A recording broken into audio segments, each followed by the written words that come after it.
until the thing starts. We have a water fountain.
No.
25 now. But there are two that are not hired yet. Catch up. Oh, well. Okay, the time is now 6 p.m. We'll go ahead and call this March 21st, 2023 regular meeting of the Walsenburg City Council to order. Ms. Barr, could you please give us a roll call? Ms. Laura, Here, Mr. Jennings. Mr. Jennings. Was that him? Mr. Decker. Okay. Mr. Hill, Here. Martinez, Here. Mayor Bryant, Here. Jennings. Somebody's reverbing. Thank you.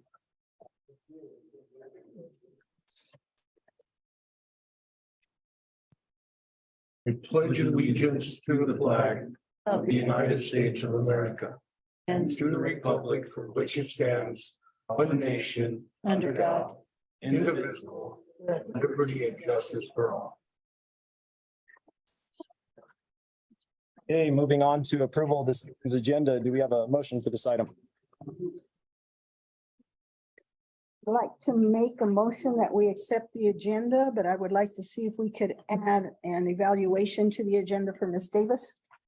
Do we have a second? I'll second it. A second by Mr. Veal. So as far as discussion, you suggested that we add an evaluation for Ms. Davis? I guess that we set a maybe next meeting to have the evaluation. I don't know if it's interim and then announced later or whatever, but an evaluation for Ms. Davis. Sure. Would you prefer that at the top or bottom of new business this evening for council to discuss and make an action on? No, we can make it last if you want. Okay, we'll move that to the bottom of new business. Is there any other discussion? One piece that I had, I'd like council to look at striking item number 5 under new business. As I had stated previously, if recall petitions were submitted successfully, I would be tendering my resignation. Miss Laura is not in the room right now to hear it, but she had made a generous offer to step aside as well. So I hope she can stick to her word as I'm sticking to mine. I just find myself no longer able to serve a system that frankly, I don't respect.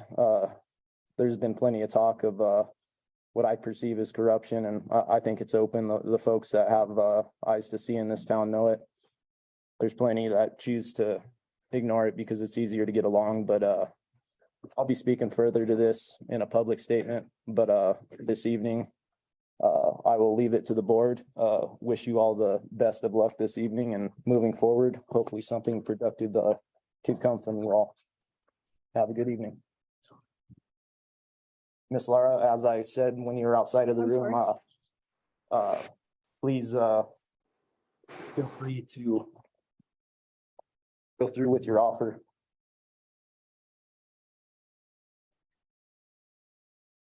You all have a good evening. Charles, you're one hell of a mayor, bro. Thank you. Do we have a mayor pro tem?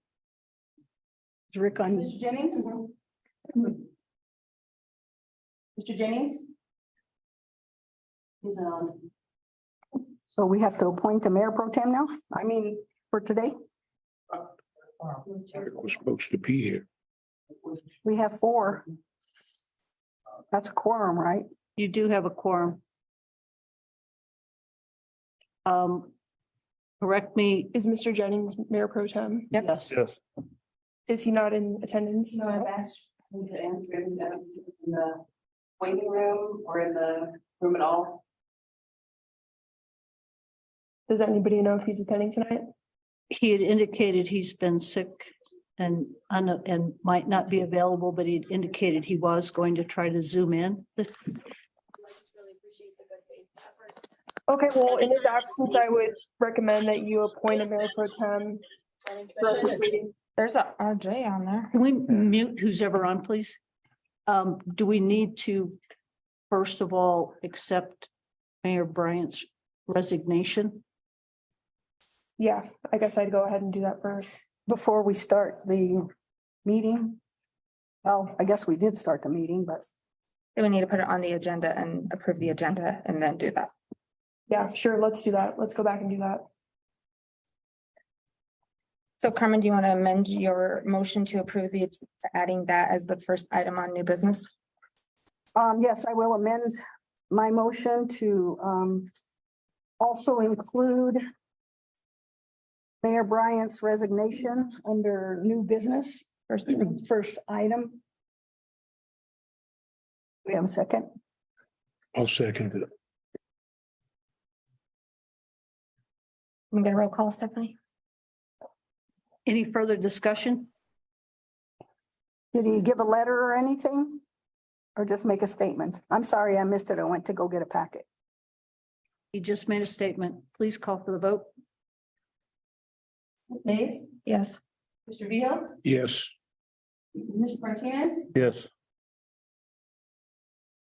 Ms. Laura, Yes, passes.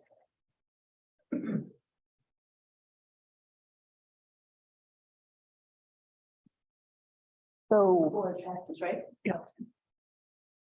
the, Can our administrator run the meeting? You can run the meeting. Are you okay with that, Ms. Davis? Yes, let me get to my agenda. I started there and got. Because if one of us run the meeting, then we don't have the, we can't make any motions or anything like that. So.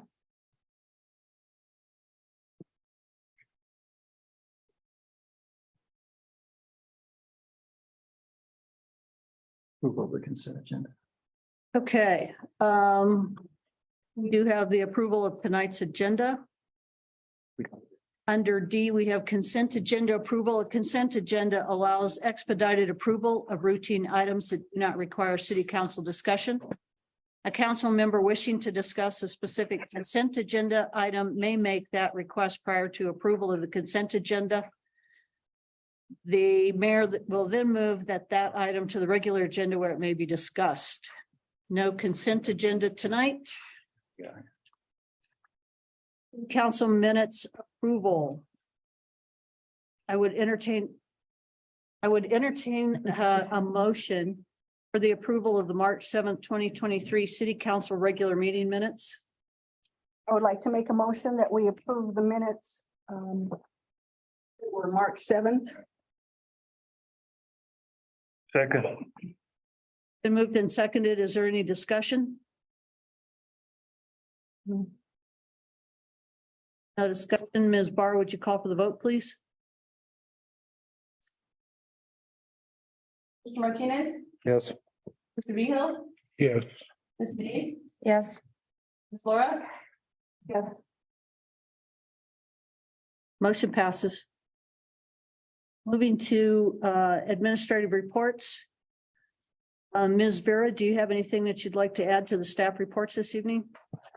The only thing I'd like to add is that I had emailed Miss Davis a couple of other updates to forward to you all. And that's forthcoming.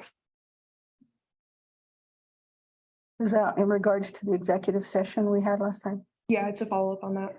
Thank you. Any additional questions for Ms. Vera?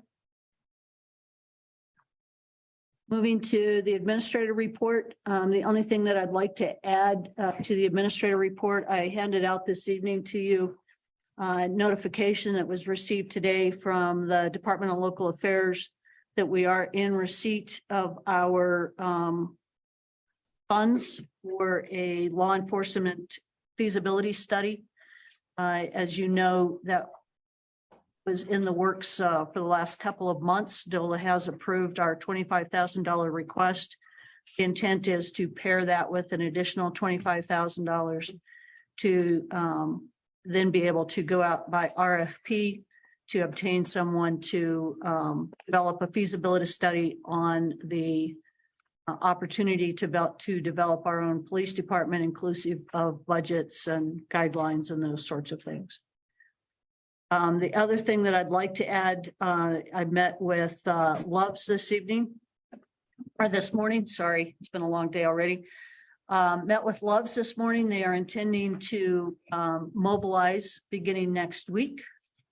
So the RV park will be underway, and you'll start seeing a lot of activity that direction as early as next week. So those are the two things that I had to add to the admin report. I'd be glad to answer any questions. So just to follow up on the Loves, I know there was a discussion at planning and zoning, but we didn't have any discussions here. Was that not required? No. Ms. Davis, Yes, when you make your motions, can you stipulate who makes the motion and who seconds so that I can definitely understand who it is? yes, sir. Thank you. I had a person on East Sixth Street today tell me that he is still having sewer trouble. He's called in numerous times. I'm sure we all know who he is. And, I talked to him. He's had a new sewer put in his property to the main line. When Monty was working for us, Monty determined that there was a low spot in his new sewer line. That was dug up and corrected.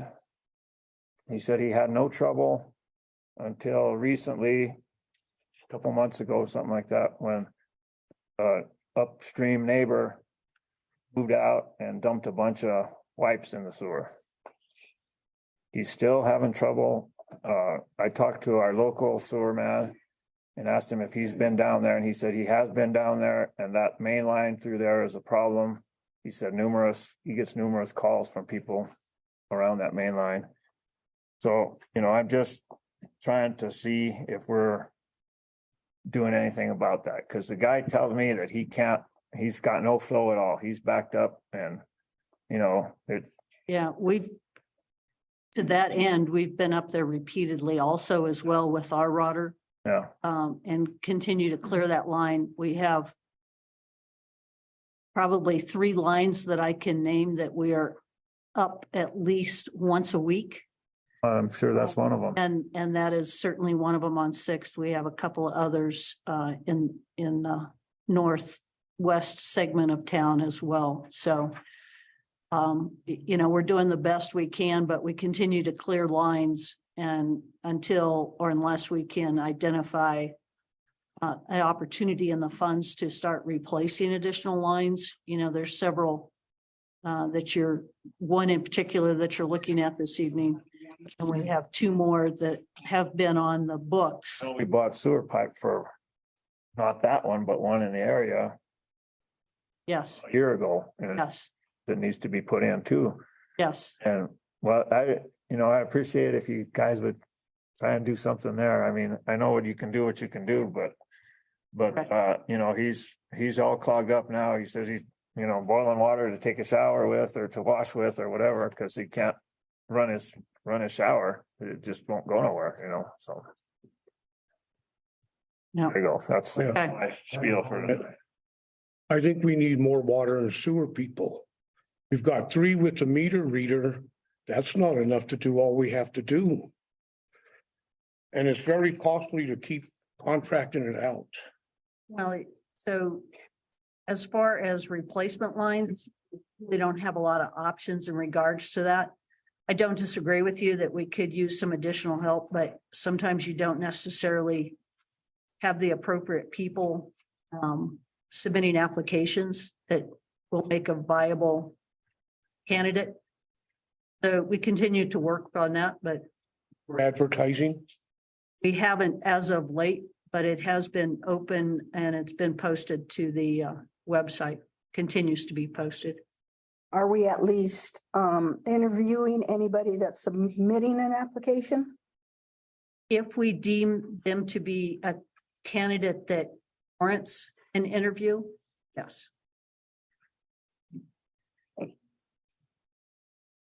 So I have a couple of questions. I guess one of the things is, I was going to ask about this HDPE pipe. I did some research on it. I know you can use it as a split. for 22 miles. You will need to tear up ground someplace, right? Correct. Can't push 22 miles of that pipe down a pipe. That's correct. So I understand that connections will be expensive as well. It's mostly like a glue, but it's actually a very expensive process. So anyway, I didn't know if it would work for 22 miles. Do you know how much water we've collected since we opened the head gate for Kohler? How much we have collected into, no, I do not. Part of the problem, I had Department of Natural Resources, the Water Division down today. The problem that we have on the Kohler ditch, which is another expense, is that there is no measuring device on that, probably hasn't been for a number of years. The flume is in disrepair, needs replacement. So again, it's difficult to clearly identify and evaluate what you're doing when you don't have the tools to do it with. The conversation with Division of Water this morning, at midday, was that they will get us the specifications to replace that flume based upon engineered studies and a preliminary cost estimate on what that would be looking like. But as of right now, all we're doing is calculating rough guesstimate based upon a gauge in the ditch. And you said pretty much that the lakes were full anyway, so we can't really collect that much water, correct? We have filled, pushed water into Horseshoe since last Wednesday. And continue, and we did cut back today because we came out of priority and the Gomez came into priority. So that was cut in half. So we'll continue to utilize water as best we can when it's available. Okay, thank you. And also, what is going on with Mustang? I understand they are going to start this Thursday at the train depot. I have not been contacted. I have no information from them, even though they'd indicated that they would be coordinating, and we haven't heard anything. Okay, well, I did make a call down to Trinidad and they're going to offer free rides from Trinidad to Pueblo until the end of April. So anybody who wants to kind of test the bus line. They're also having a ribbon cutting in Trinidad tomorrow. I believe it's 10 o'clock.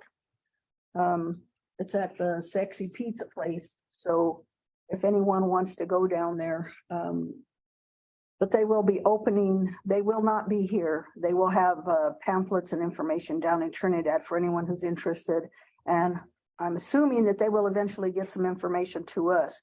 But I wanted to bring that to everyone's attention. I believe they pick up at 8:15 in the morning and then 2:15 in the afternoon. So you would have to, figure out what your route is going to be. I have a question regarding the billing. I know we've been over this many times. And we're still not anywhere close to where I feel comfortable with the bills getting handled properly. So, and I know there are a few meter and issues. I just don't believe that's the real problem. There's a lot of little items that need to happen, and I was gonna wait, but the service order, well, I'll talk about it at the service order. There are at least 26 items that have to take place in order for the bills to go out correctly. Now, the other thing is that for some reason, the multipliers are being continually up and down and add a zero, take a zero away, and you just can't do that. Only when a meter is put in is, from what I understand, if the meter is lacking a zero, you add a multiplier. That's the only reason that you should add a multiplier. But it appears I've had a lot of citizens and some businesses saying, well, I got an extra zero today. So instead of 1,000 gallons, I'm paying for 10,000. That's a huge problem. We're not treating our citizens correctly, and that needs to stop. So what are you doing to train the employees? Because last time I asked you, you said you didn't have time. But you're taking up a lot of time with all the complaints from citizens, and that's costing more time, more problems, disconnects. I mean, when the billing people are in the office and everybody's, well, my bill is wrong, so they have to go back and calculate and look at it. That takes time. So why can't we just get the billing issues fixed? I know there was a procedure manual. I've heard it's disappeared now, but the procedure is also on the website where the billing occurs. Well, maybe I'll just go down the list. The service order report, there are 102 gas disconnects with 94 of them pending. From what I understand, those need to be updated at least 3 times a month. This service order report needs to be updated. If it's not updated, it will throw out bad bills. So I brought that to your attention already. So I don't know if that's happening. Okay, now Is there a question in there, ma'am? yes. The water, 169 scheduled disconnects for last month, 163 pending. My problem is that there are disconnects and then reconnects with the same customer that are being reconnected. How can you have a disconnect and a reconnect already in the service order when you haven't even shown that you've disconnected the customer in the first part? So I have ordinance 1160 that says you need to contact the citizens. You don't just say it's on the bill. The Muni Code, I have a copy of that with me as well. The Muni Code says that you must give notice and So Ms. Laura, is there a question in here? is, So let me respond to about half. I'm almost finished. Can I'm almost finished. minimize this. So Well, we did contact hold on. customers.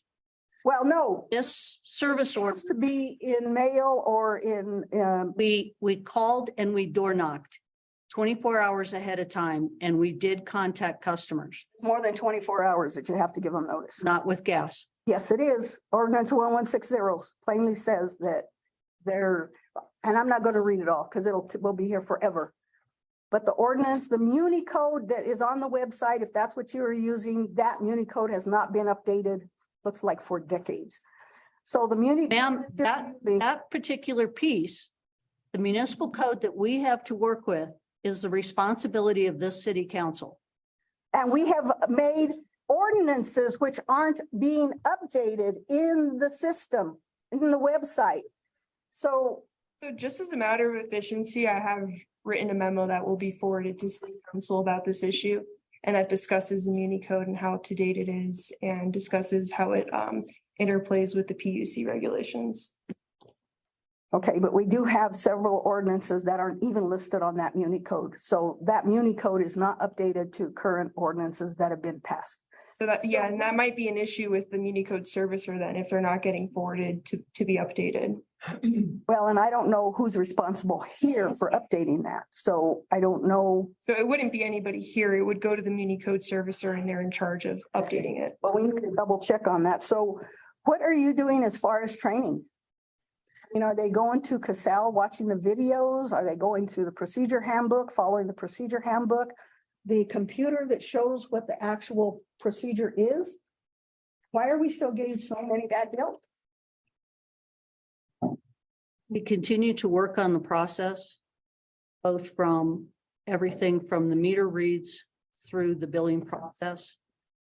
And one of the resolutions that is on the agenda this evening is to try to obtain a person to assist in that segment.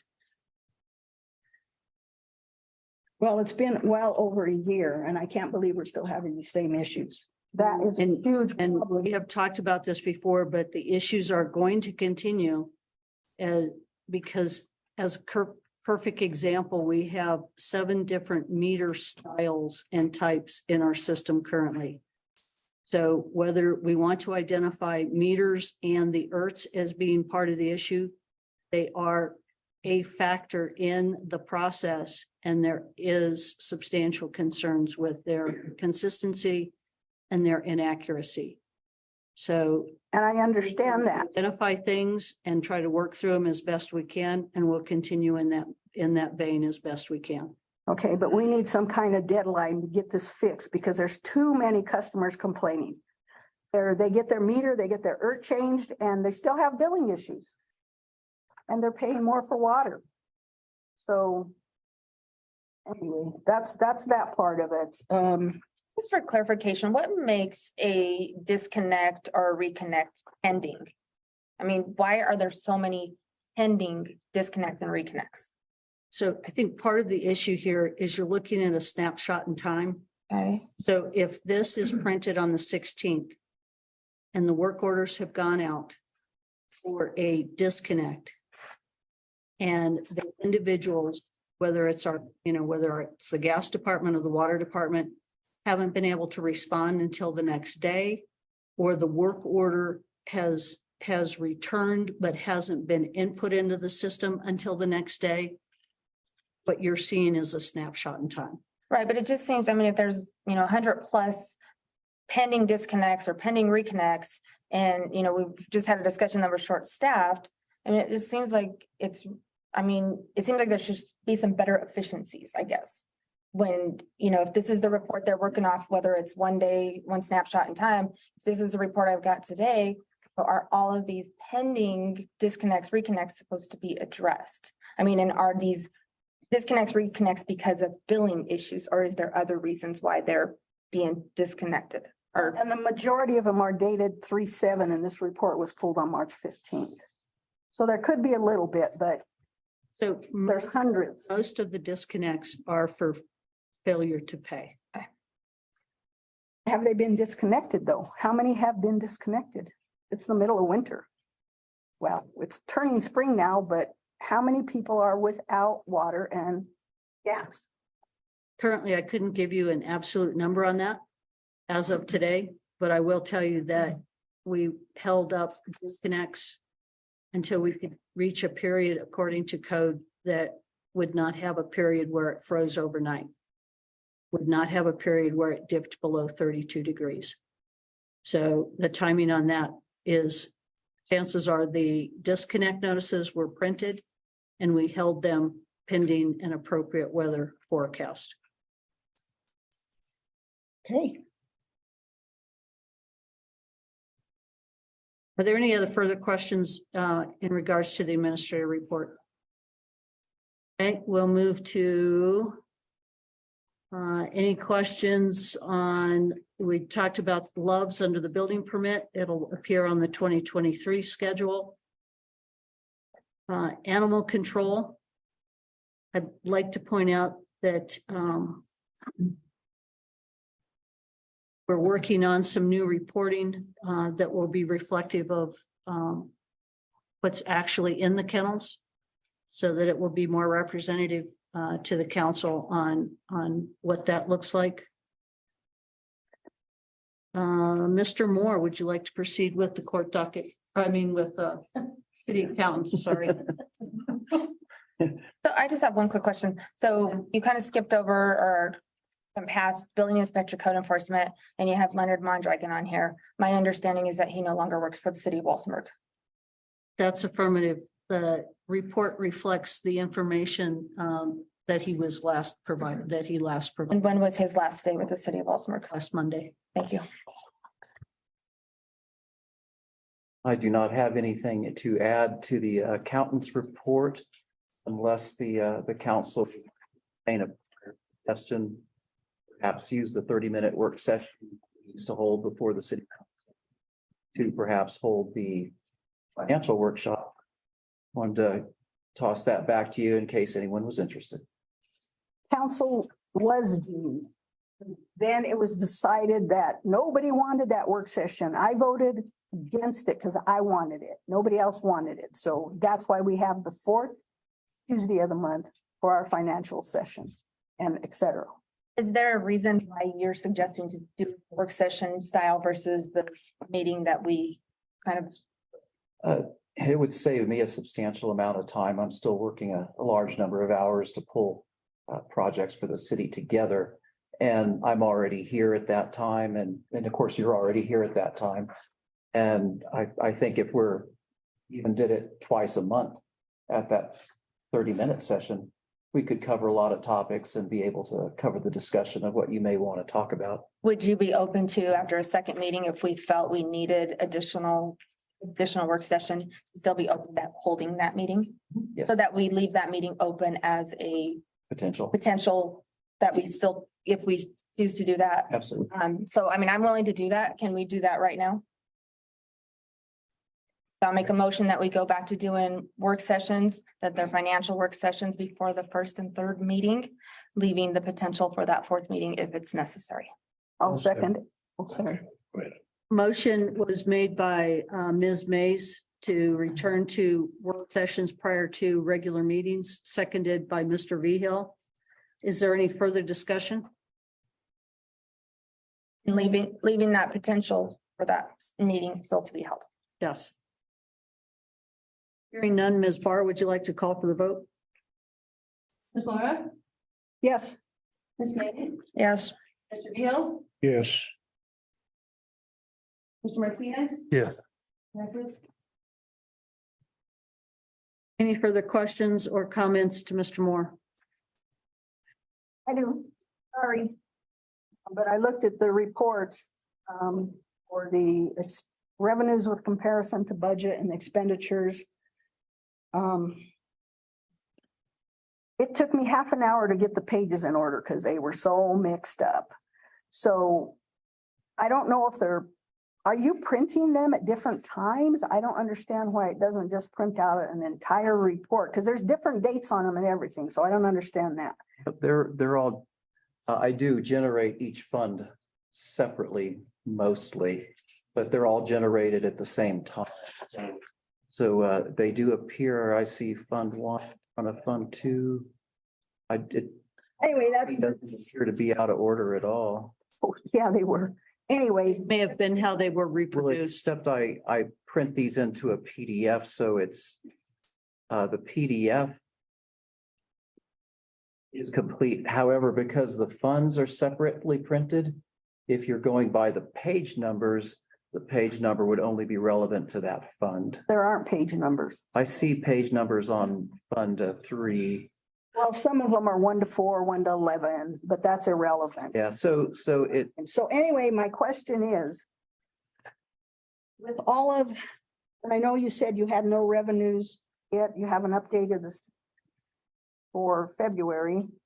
My question again is, you have created 01-56 for animal control. yes, And why is there still not the revenue associated with that? It's still in the general fund. the animal control is also in the general fund. So But it's got its own account. all of the revenues that come into the general fund will all be found in the revenue section. That's the way the report is.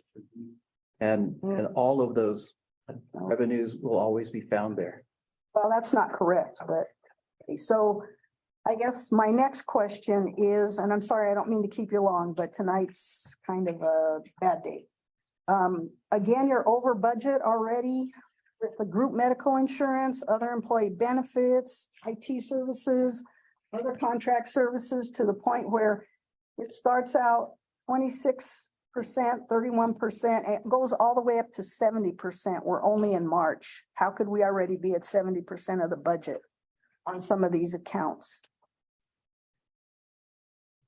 If the cost is exceeding the budget, then we may be exceeding the budget on some of those items. I don't think that any of the expenditures are improperly posted. However, I do need to look Well, what do you? at that payroll Fix it. balance because that, I'm not sure what is actually going into that account. It may not have been budgeted appropriately if there's a new transaction happening. I'm not certain what that is yet. Well, let me give you an example. 02-51-5023, other employee benefits. This has been a headache since the beginning. Since last year, they're at 79.4% already. The 02-51-5060 workers' comp is at 52.8%. So I'm just bringing that to your attention again. Yeah, and I'm not sure what's. You need to do a supplemental or something. I don't know what happens, but So if I may suggest in our first work session, that next month, can we maybe go through kind of some of those budget line items? Yeah. And maybe we can, that'll give some time to maybe, Have answers? Posted in there. That's a good time to stop and look at that and and if you could send it to us, like, at least on Friday when we get our other packet. Thank you. Are there any additional questions for Mr. Moore? And just so I'm clear, there is no financial meeting next week. We're gonna start new in April. Affirmative. Okay, thank you. City Treasurer, Ms. Barr. Bank balance. City of Walsenburg as of February 28th, 2023 has a total cash balance of 11,19,993.92. The city has an operating cash balance of $5,537,235.49 and $5,482,698.43 balance of cash in reserves. Any questions for Ms. Barr regarding the bank balance report? I have a question. I don't know why I was directed to look at my files for this, so I found something very interesting which dates back to March of 2022. For express bill pay, and I don't know, Mr. Moore, maybe you can explain this because I'm not real sure. We had $522,931.87. We had the same amount in April. And then in May, it went down to $72,358. Do you know what happened to that $500,000? that $500,000 was transferred to First National Bank. Why do we normally do that? Yes. There's no reason to hold money at express bill pay. That's a working account. It only receives payments online. And that money needs to get back into the process. So it's put into an operational bank account. And it was also the account number was changed as well. Was there a reason for that? It changes in, let's see. July 31st, it changes to a different number. I won't say it here, but it was an N something and then it changed to a 10,000 something. So I don't know how you would change the bank number. Account number for express bill pay. Just curious. Have a look at that. Okay. While he's So- getting you an answer to that, are there any other That- questions in that- regards to that? Is the complete number It's totally different than the other number. for express bill pay. That is the account number for express bill pay that you see right there. It's the new one, but the other one was an N something. The one you see on your report is the correct. So it got changed.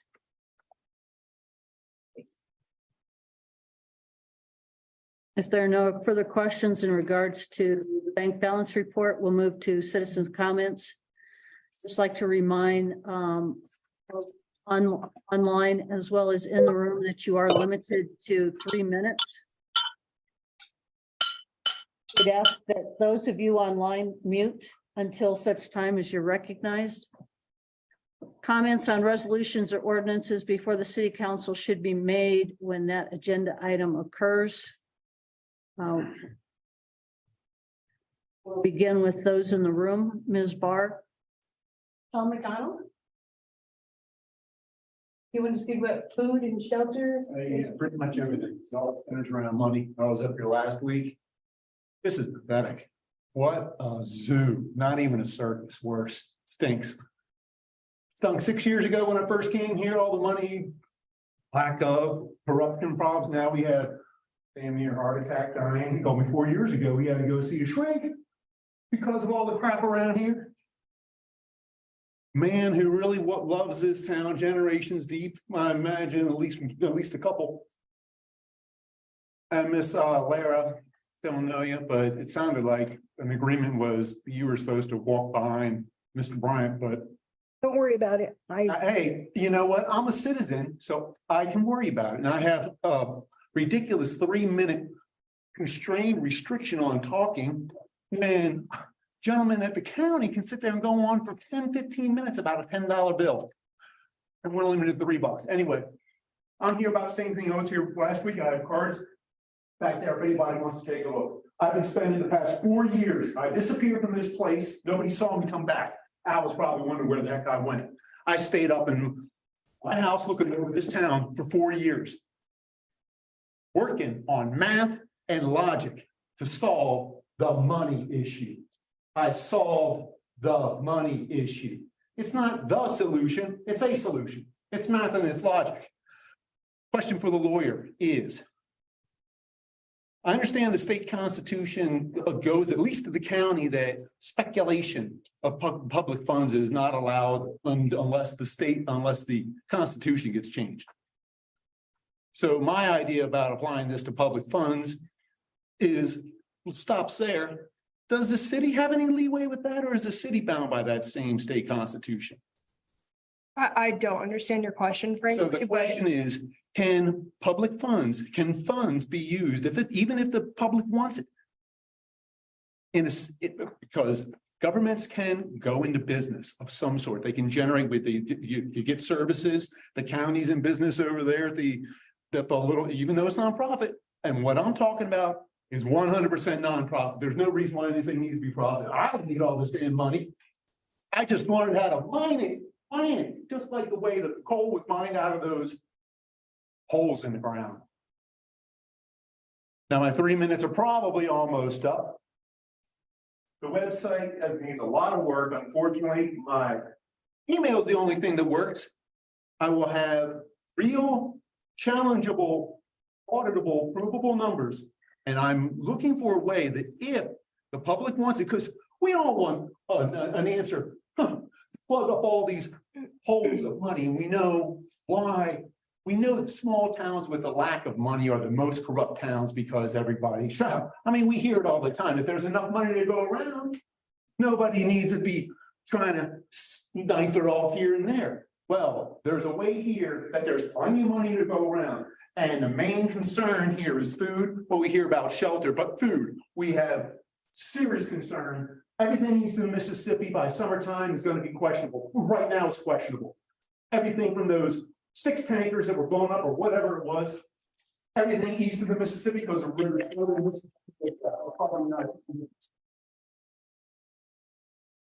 So I Thank you, ask sir. anybody to please ask me for a business card here. If you'd like to take a look, I will have numbers up there, a link right in the center, and I will have live action running. Thank It you, is sir. Essentially the market. Ms. And this Barr, 3-minute rule And is we'll- pro-term no, and all And this. just so you'll know, please. if I were to leave right now, there would be no meeting. Exactly, Have a quorum. exactly. What a zoo. I'm Excuse trying me, to- sir. I'm going to ask you to sit down, please. Thank you. Ms. Barr, would you call the next? Ms. Antal, do you want to speak of the recall? Well, good evening, everyone. What I intended to speak to tonight, changes somewhat with the mayor handing in his resignation, but I'm gonna go ahead and read it. Good evening. In my opinion, what a sad time this is for my hometown. Walsenburg is facing a costly recall election because of what? People not getting their way. Water issues tied to decades-old infrastructure, which has plagued the city for decades. City council training, which happens with each council by the legal counsel. City staff training, which is not under the purview of city council. The smoke and mirrors over the last 6 months has been so misleading and cloudy. The name calling and labeling has been that of junior high mentality and not leaders, but here we are. I am deeply saddened for all being recalled, and yes, that included the mayor. When I asked him, what good leader throws their entire team under the bus, his response to me was, they are not my team. I was speechless for a moment. He had not worked with this council, but for 4 months or so, at which time he was calling for the 2 women on the council to resign. There was never a chance to make a team. You don't make a team overnight. You don't make a team in 4 months. But you need to watch what you ask for, Mayor, because you got it. This is also wrong, so personal and so senseless. There was 1 year until which time an election could have been held. A large group of concerned citizens that followed the positive group that could have used that time to plan accordingly, to prioritize and line up qualified, knowledgeable, truly concerned citizens to run. But that was never the focus, as that has played out in the last couple of weeks. They have no one. There was never a plan to have anyone fill those vacancies, even though there was a large group of concerned citizens ready to take down the current council at all costs. It was all smoke and mirrors, and now the narrative is people are fearful to run. Fearful of what? Making the hard decisions, going against the fray, speaking out against entitlement and privilege, upholding rules, regulation, laws, and zoning that needs to apply to all. The 4 people being recalled have navigated through that fear, through that conflict. That's what happens in public office if you truly are in it for all constituents, whether they be passive, active, or dormant, right? I wish each and every one who is being recalled, all of them, speak, honor their voices as they put it on the ballot, and move forward in making the best decisions for Walsenburg. Thank you. Thank you. Thank you. Ms. Barr? Stacy Decker? I gotta say hi to my Zoom people, because this is like really rare. No, so actually, it's a number of things that address my CO. Thank you for talking to me about that ahead of time.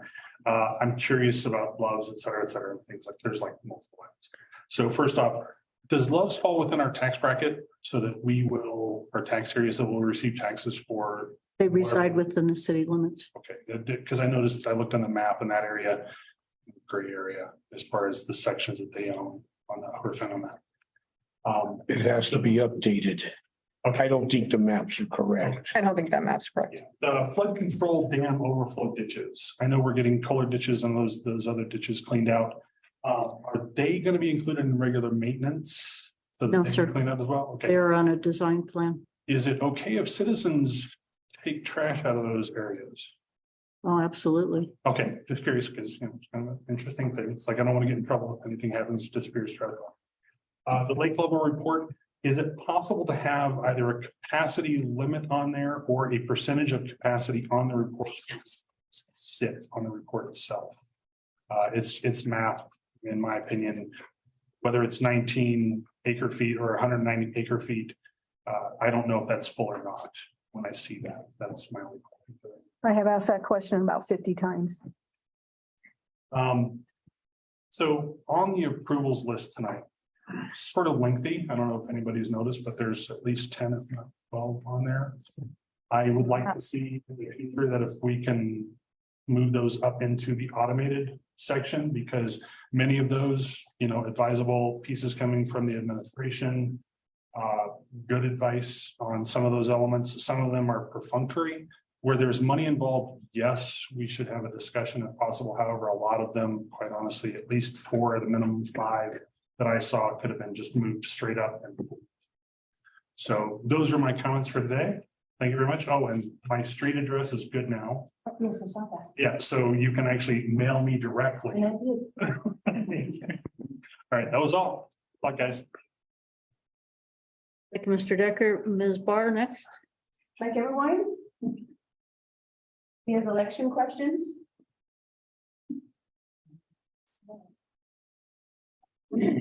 Like everyone, based on the resignation of the mayor, what happens now?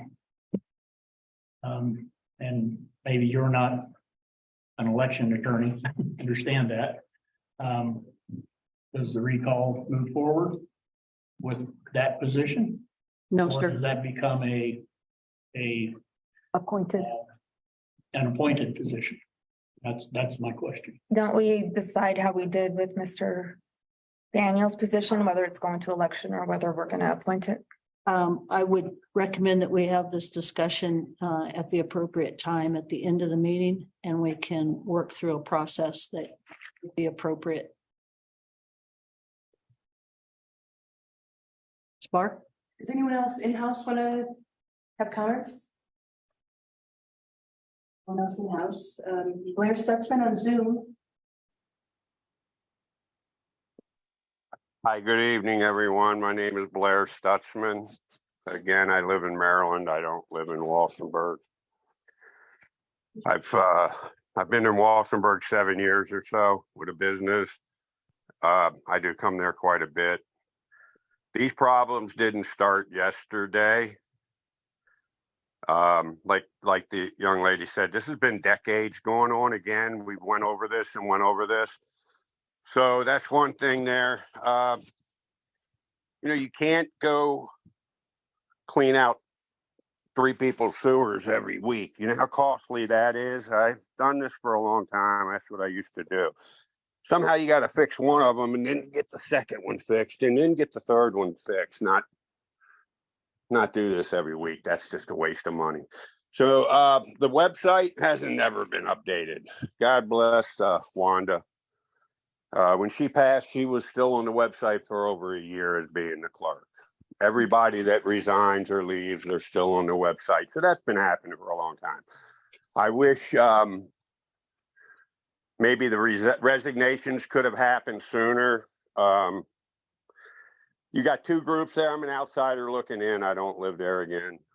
You got 2 people. You got half the city that wants to fight the other half of the city.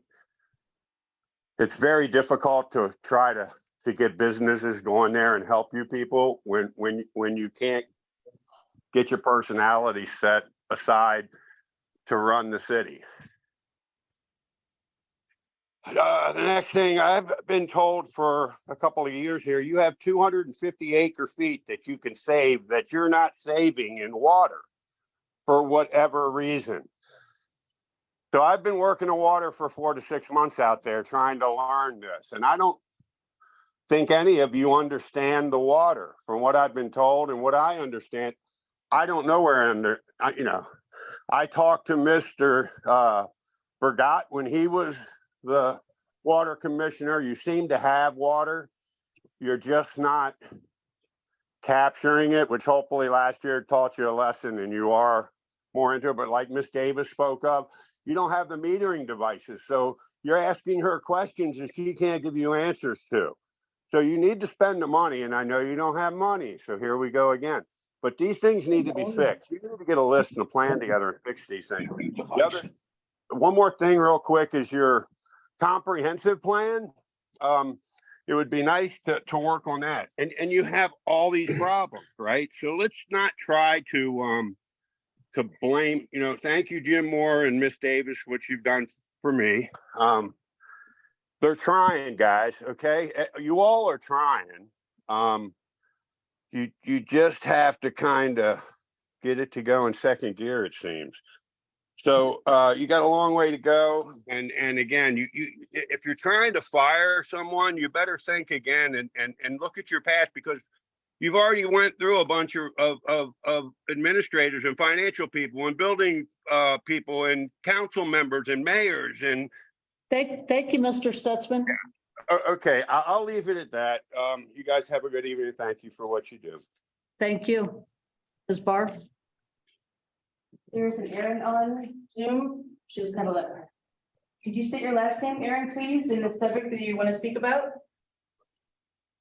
Erin Beshaver, and I want to talk about what was spoken about on the February 21st council meeting.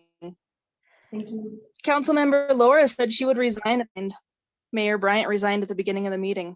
Councilmember Laura, please keep your word. That's it. Thank you, ma'am. Ms. Barr? Mr. Ellsworth, Robert Ellsworth. I'm here. I wasn't ready. Sorry. So each week I read the World Journal and I see advertising ads for.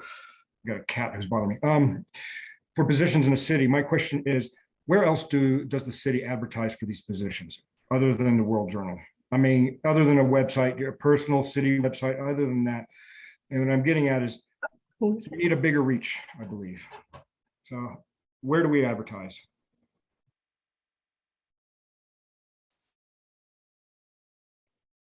We advertise online as well as the World Journal because of the local. We've reached out through the public chieftain depending upon positions.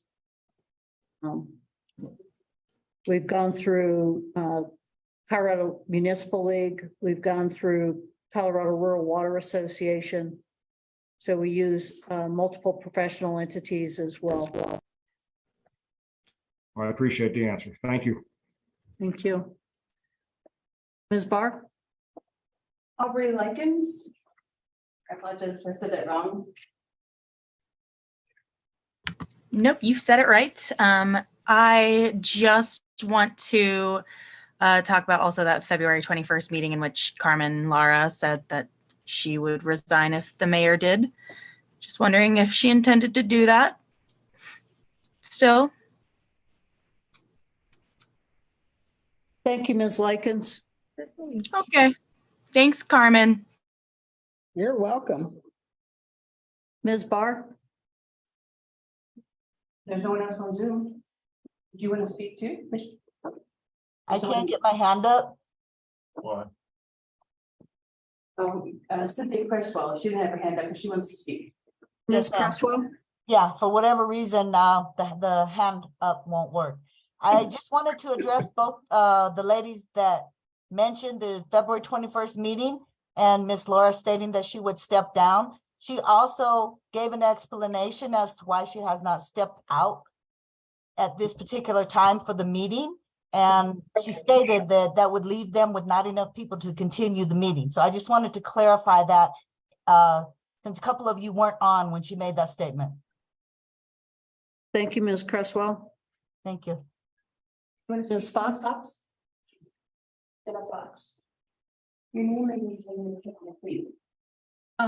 Appreciation and about the positive future for Walsenburg. Jenna Fox, I'd like to thank you again, Gay. I can't imagine how hard this job must be. You're a long-time resident here and you have a business here, and I really believe that your heart is doing what is best for this community, and you just walked into a hornet's nest. And even though I gave you grief, thank you for your service here. I would like to say something about the oxymoron positive future for Walsenburg. All this grief that has taken place and the resignation of Daniels, who I'm sad to see go, and the mayor, none of this was necessary. None of it was necessary at all. We had an election coming up this year. It's cost our city a lot of money. And these people who started this really don't have anybody to fill any of these positions, except I think 2. And there's multiple positions. It is a shame, and it's a sad shame that this has happened to our community. And it shouldn't have. It should not have even begun. The positive future of Walsenburg, that is the name of this group that started this. And it's not positive at all. It has torn our community apart. And I think it's just so sad. You have people who don't want to be here anymore. And this community has the potential for a great place to live. It's in a beautiful part of Colorado. It's still affordable. Even though prices have gone up, it is still affordable to live here. I hope we get some good city council members up here. I don't like to hear the disparaging of our city administrator at all by anybody. Because even though there's always going to be problems, I just am grateful that we have somebody. We could have somebody who does not care about this community and is just looking for a paycheck. To take on this grief is a huge responsibility. Thank you for being with you. Walked into a hornet's nest as well. But again, positive future for Walsenburg. Are you flipping kidding me? That is the name of a group that has utterly taken the last year and called so out of, I'm not looking at you because you're part of this. I'm just saying it's a disgrace. And I don't see some of those people in this audience tonight. I think they knew this mayor was going to quit. People who started some of this stuff. I hope we can get back together after today, put it all behind us. And again, I would like to see some appreciation for her. I really would. Because I think this town would be in a bigger mess. It's a huge mess to clean up. I thank all of you. And you, and you, and you. Thank you very much.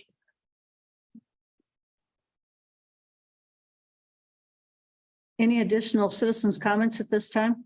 Can we go twice? No, thank you. Is that actually a rule? Hey, yes, it is.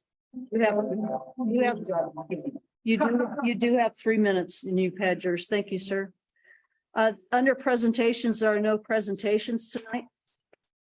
Public hearings, no public hearings, and there is no unfinished business. Moving to new business. The first item of business is the appointment of council to fill the planning and zoning board position. Our planning and zoning chairman, Mr. Caruth, is here this evening to speak to this topic as well. Mr. Caruth. So originally came into this to ask you to fill one position. Cool. Who do we have as mayor pro tem right now? Rick Jennings. Rick Jennings. Rick Jennings. With that being said, your mayor pro tem now has to fill this position. Mayor representative. And I urge you tonight to fill the other position.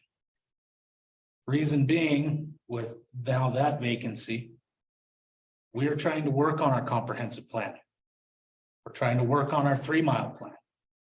We're working on innovative housing opportunities projects with the county and the town of Levita and the state, which we have money invested in. We have multiple things like Mr. Decker that are about to come to us. Developments, businesses, variances. I cannot have a commission that can't function without 2 representatives. Because I've got a couple other representatives that are retired, trying to enjoy life, maybe need to take a trip, maybe get sick. If I don't have them, I have no quorum. With that being said, I urge you please tonight to at least fill one position. And when the mayor pro tem returns, that discussion will be had. Maybe I should call Rick and see if he's going to be stepping into that as well. Thank you.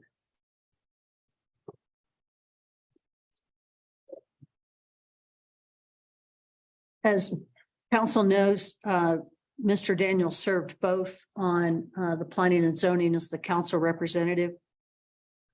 He also served on the E911 board. I think you've heard certainly from the planning and zoning segment of the importance of that. I would entertain a motion and or a volunteer to step forward to serve as the council representative or some kind of direction from the board as to how they'd like to proceed. May we recommend Rick Jennings, or is he automatically move into that position? So we don't even need to do a motion on that. Your mayor automatically is seated on the planning and zoning board, and then a city council member is volunteers for the other seat, the other position. So I will not volunteer for the planning and zoning position. I don't know if anyone else wants to. We meet once a month. Don't be scared. I would entertain a motion and or a recommendation.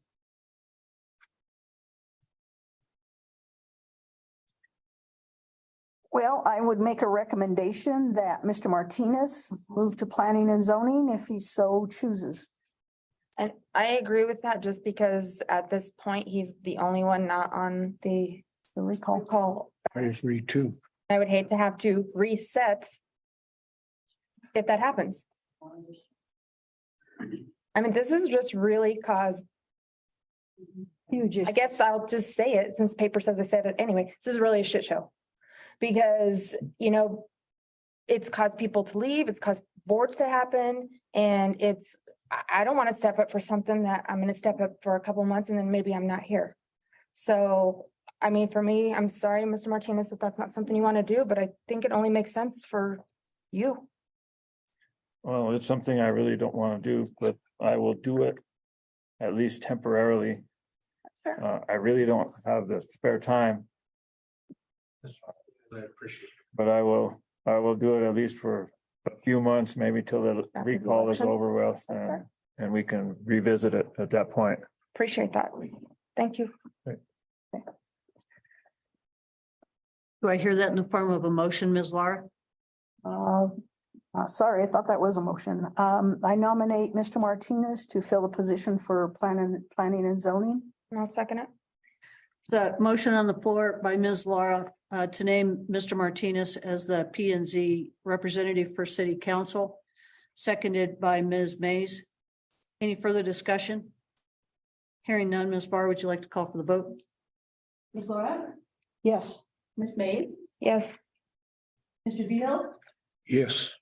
Mr. Martinez, If I'd vote no if I thought it'd do me any good. It won't, so yes. Good job. You can pass it. Thank you, Donnie. Under item number 4, appointment of the council to fill 911 board. I'd entertain a motion. Seeing as how there aren't very many of us left up here, I would like to nominate Ms. Davis, our city administrator, to be the representative for the city for the E911 board. I'll second that.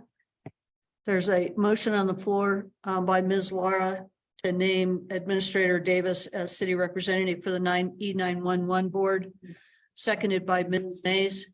Is there any further discussion? The only discussion that I would have is if we could get updates of what it happens in those meetings, even if it's an email or whatever, just that we get updates to those meetings. The discussion? Hearing none, Ms. Barr, call for the vote, please. Mr. Martinez, Yes. Mr. Beal, Yes. Ms. Mays, Yes. Laura, Yes. passes. Under item number 5, approval of the recall election date. I think we can forego this topic. However, Ms. Goldman is joining us via Zoom. I think it's an appropriate point at which Ms. Goldman can advise us as to the process moving forward. Ms. Goldman, I'll give you the floor. All right, thank you. Can you hear me? Yes, ma'am. Okay, I have just reviewed the Colorado revised statutes as to what happens when a mayor resigns his or her position. And you have a couple of options here. One of the options would be, since you already have an election scheduled for May 16th, and since if the mayor had not resigned, we are prepared to go ahead tomorrow, making nomination petitions for a successor candidate in the event the recall had been successful, make that available from the city clerk's office. One of your options would be to hold an election for the mayor position on that same election, and in the same manner as we would have in a recall, where you also would have an opportunity to vote on someone to serve in the event of the recall. Your other option, of course, would be to appoint a mayor. And in my understanding is, by the time you go through the letter of interest process and the interview process, you're probably going to come up to about the same timeline as you would if you put this election on the ballot in the middle of May. So I guess if I had could make a suggestion, I would ask that you consider a special election to elect a mayor. And the mayor would serve until your election in November.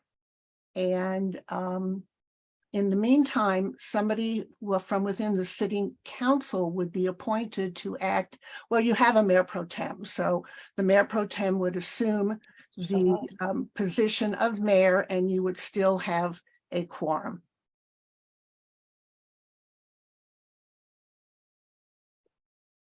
Anyone have any questions for Ms. Goldman? So Ms. Goldman, are you saying to do a special election in addition to a recall election? Or are you saying have that on the same ballot?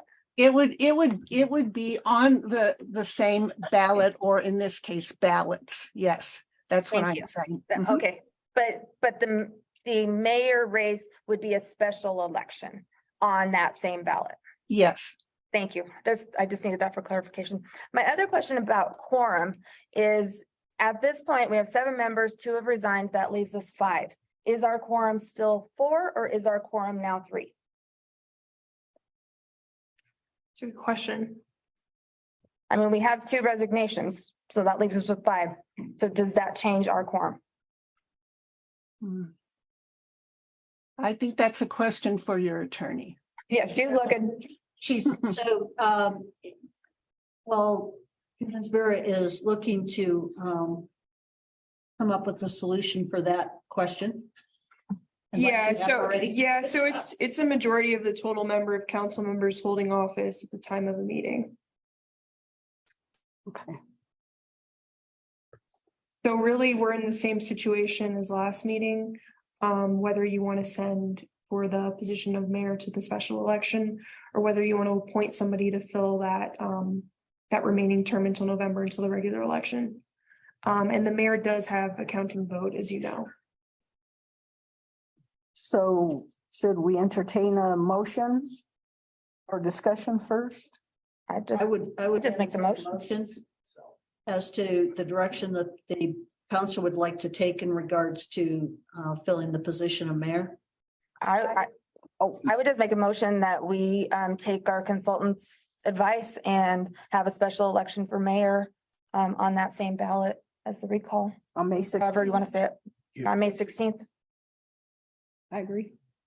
I'll second it. Okay. Second it, sorry. The motion on the floor by Ms. Mays is to hold a special election for the position of mayor, inclusive of the ballot on May 16th. Seconded by Ms. Lahr. Is there any further discussion?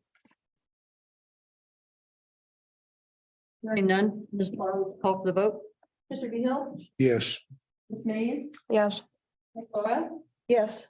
Mr. Martinez, Yes. passes. For the purpose of the public.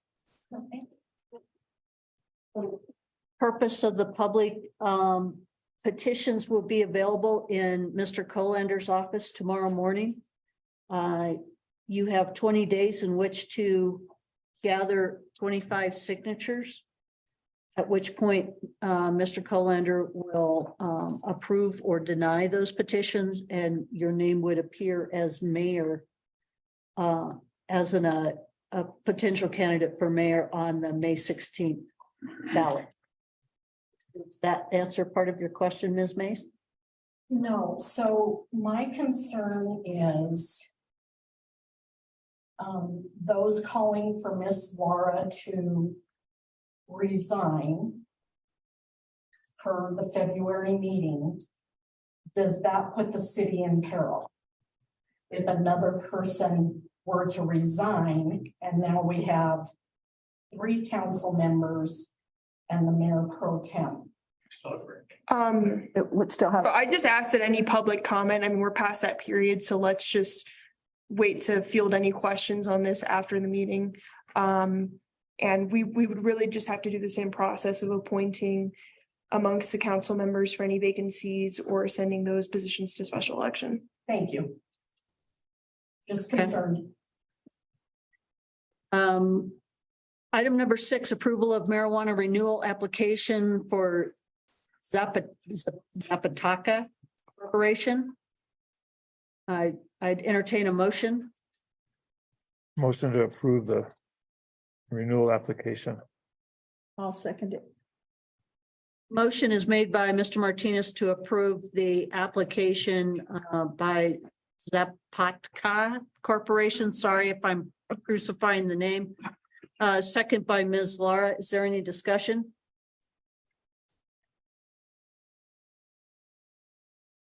Hearing no discussion, Ms. Barr, would you call for the vote, please? Ms. Laura, Yes. Mr. Beal, Yes. Mr. Martinez. Okay, Yes. passes. Item number 7, approval of award of vehicle maintenance. Sorry, Gay, I just have one thing. So this may be a moot point at this point, since we already approved the special election for the mayoral position. But I guess it might be a good time in the agenda to accept the mayor's resignation as well. That we did. Oh, did you? I'm sorry. We did that at the beginning. of Oh, the I'm meeting. sorry. Sorry. Sorry, yeah, it was kind of weird. Yeah. Mhm. Just making sure.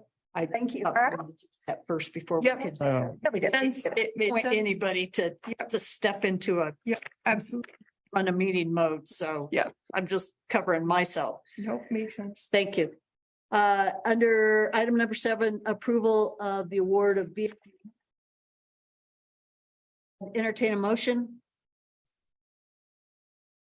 I'd like to make a motion for discussion for the routine vehicle maintenance award. If I need a second before we can continue. I'll second it. Motion on the floor by Ms. Laura for discussion of the vehicle maintenance agreement. A second was presented by Mr. Behill. Discussion. Would you like me to walk you through the process? I just have a couple of questions on it. Okay. And my question is, we don't have any bids. We have a spreadsheet by you, which I appreciate. But I like to see the actual invoice, the bid from the person, because you only have certain information on here. And I would like to see all of the information in case I have any questions on that. So basically, all of the information on that spreadsheet is what was submitted in the bid package. It was broken out and you were provided a copy of that RFP previous meetings as part of the administrative report. What was requested was hourly rates.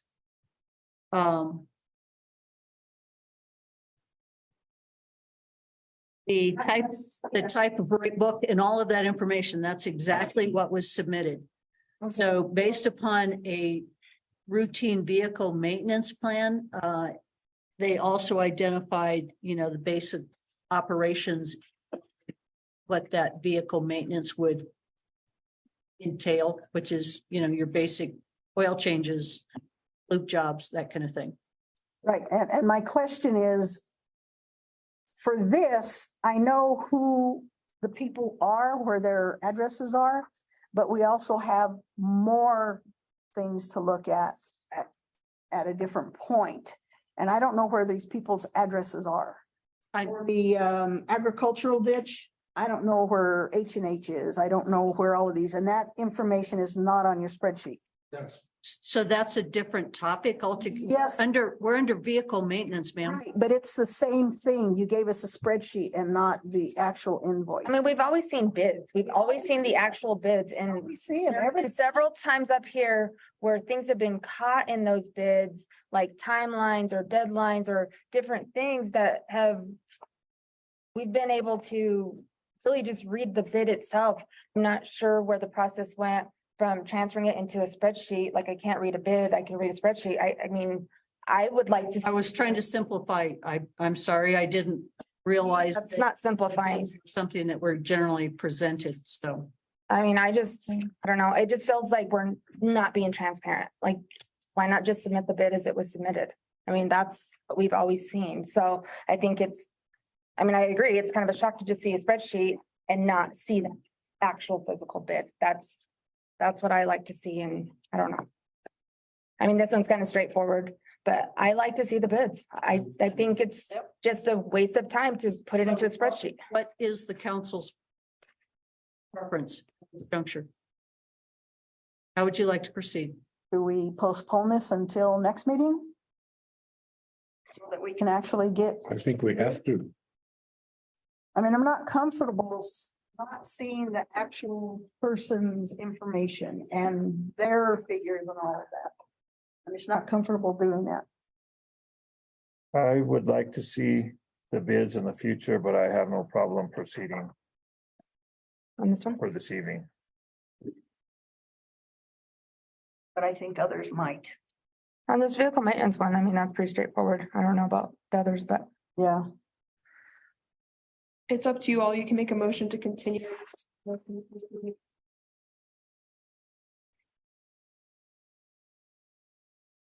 I'll make a motion to approve the award of routine maintenance agreement to Daniels Towing and Auto Repair. I'll second that. I have another question though. Motion on the floor is by Mr. Martinez for approval of Daniels Towing for the period of April 1st, 2023 to March 31st, 2024 for the vehicle maintenance agreement. The second was by Ms. Mays. Is there further discussion? On the second page, it says administration would further recommend that the agreement have a clause that allows the city administrator to renew that agreement for 1 year if after a review of performance, there are no identified complaints or problems as to quality of service, billing, or communication.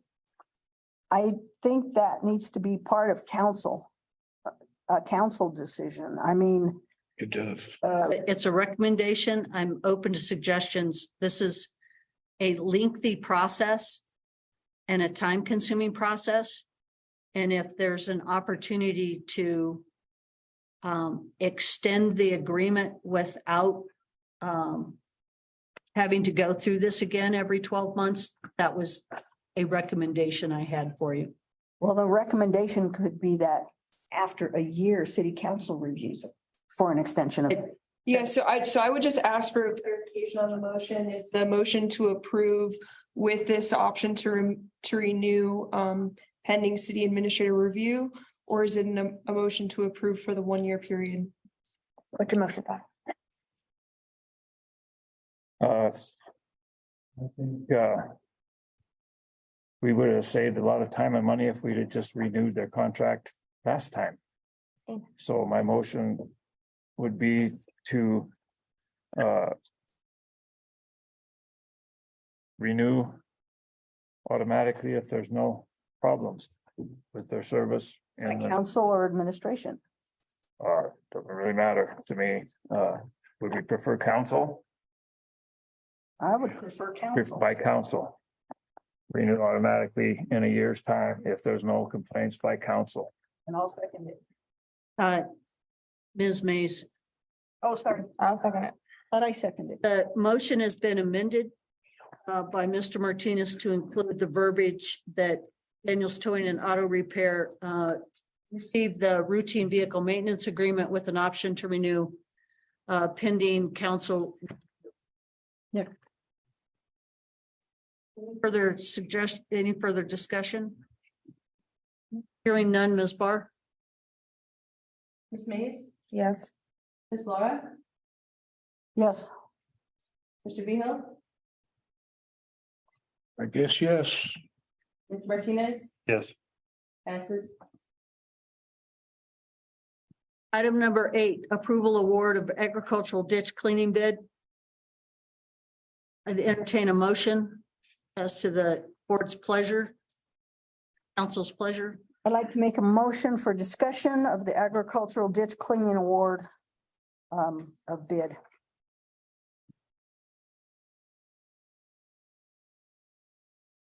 There's a motion on the floor. Do I hear a second?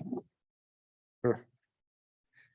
Motion by Ms. Laura to discuss the award of the agricultural ditch cleaning bid, second by Mr. Martinez. Any discussion? this is something that our employees have always done. And I realize we're short right now, but this is gonna cost. Oh, let's see. At least $41,000 to clean the color ditches that our employees should be doing. More than that. Well, it depends Yeah, on that's which just one. one. But the thing is, again, there's a spreadsheet. I can't see the invoice. So I don't think we should vote on this one. I think we should postpone. I don't know how everyone else feels. Continue it, ma'am. You don't postpone, please. Let's continue it then. Different word that Mr. Hyatt used to word, but I can't think what it was. Continue. No, it wasn't It continue. wasn't continue, it was. That doesn't matter. Pleasure of the board. So do we want to see this, the bids? Is that what is holding this up? We want to see the actual bids? Yep. Okay, can you bring back the actual bids? So am I, that a motion, Mr. Martinez, to continue this I can, until the next meeting, at which time the formal bids will be presented? this is discussion, right? If that's all that's holding up approval or disapproval one way or the other, that would be a motion from me to do that. Motion on the floor is to continue this topic for the next meeting, at which point all the bids will be presented to the council for consideration. Do I hear a second?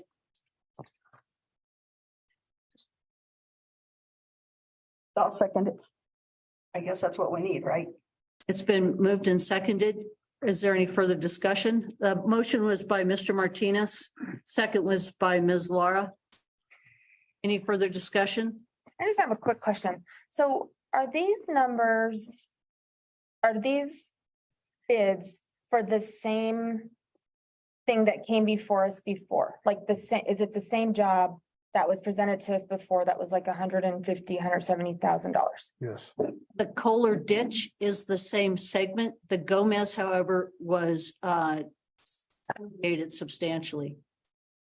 Okay, I mean, I'm just trying to get like a comparison in my head to what was presented to us before versus what's being presented to us now. Is this H&H Forestry Services, are they a local company? They're out of Levita. Okay, thank you. They employ people from here too. Okay. Walsenburg.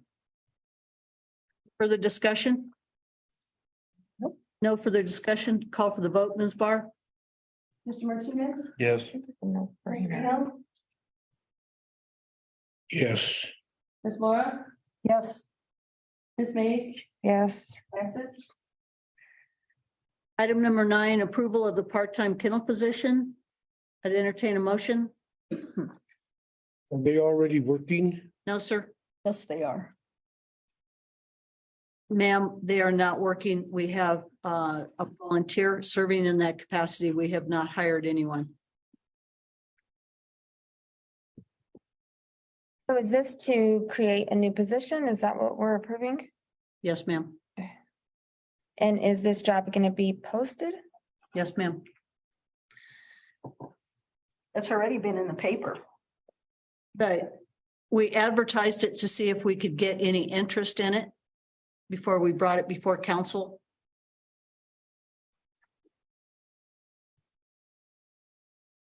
So that the important factor of this is that the kennel in particular is a 7-day-a-week job.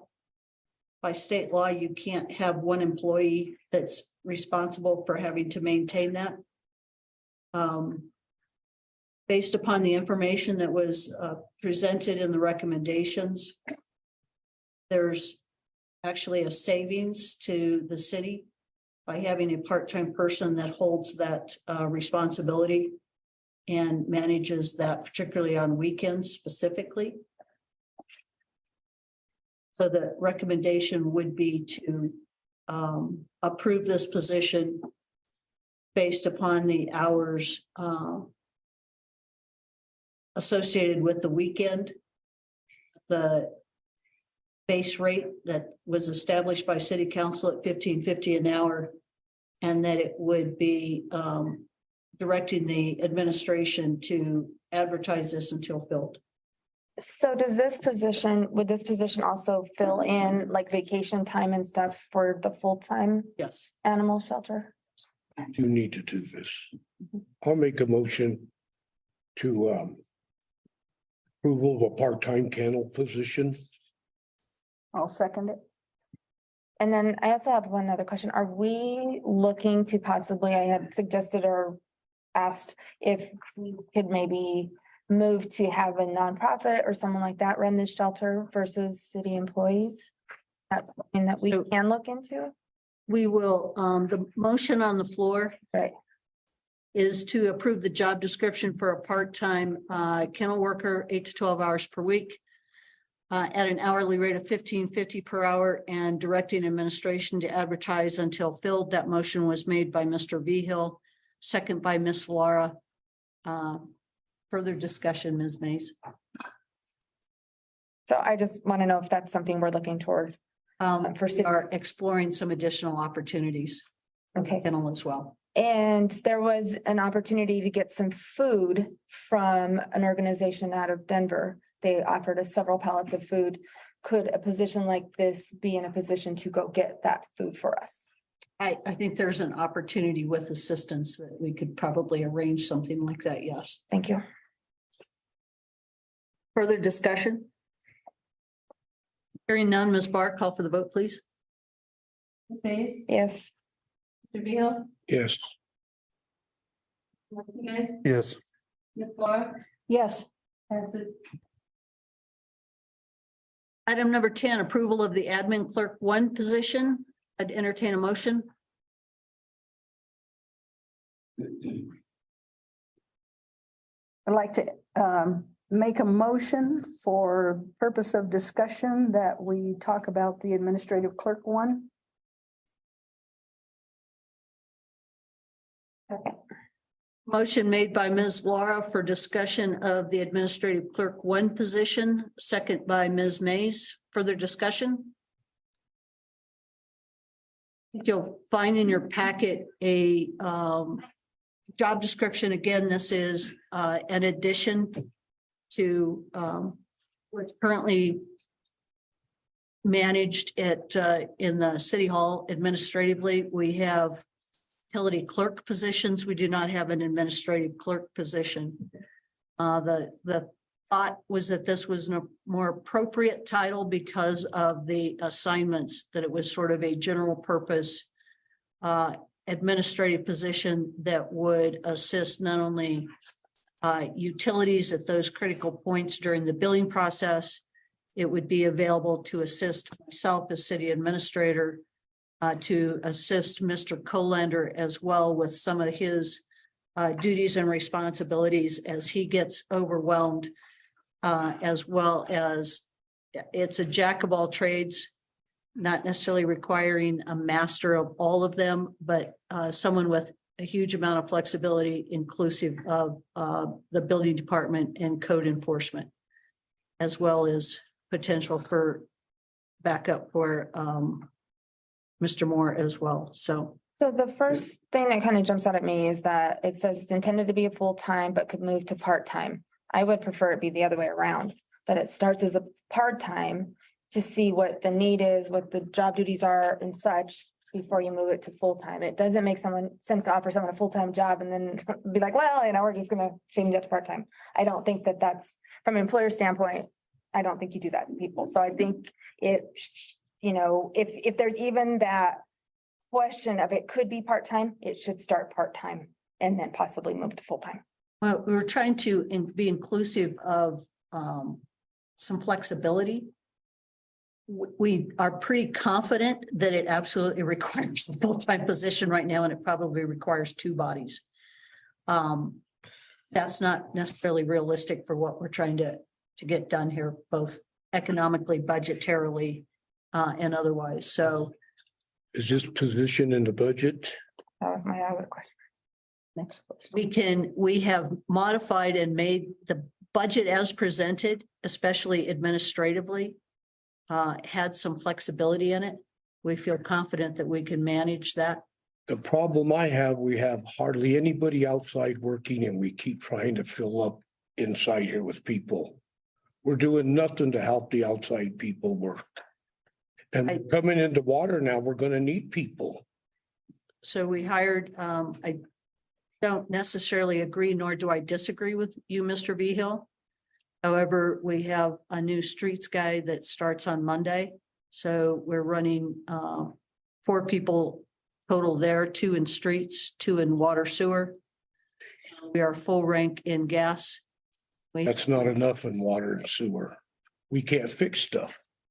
We can't necessarily get the right employees either. And I think that's a concern and a consideration that we aren't the only ones in that situation. I think some of it's our fault. Perhaps, I know it is. A lot of good people left. perhaps some of it. Machinery. No, I think we all need to look at ourselves in the mirror when we talk about that as well. So Well, but good people left because of one employee and these people. I'm Ms. Laura, I'm not going to get into a discussion of past history. I've presented an opportunity to try to fill a position and a need within administration. We've continued to try to identify appropriate personnel for outside, and that's the approach that we're going to take. Well, you have the funds that these are coming from, or this administration and public safety. How is law enforcement going to pay for this? I misidentified. It wasn't law. I was thinking that the code enforcement fell under the public safety component, and it actually falls under community health or community development. Yeah. So I misidentified the fund that it would be coming out of. So code enforcement building comes out of 53. out of the community development administration and utilities is how the particular position would be covered.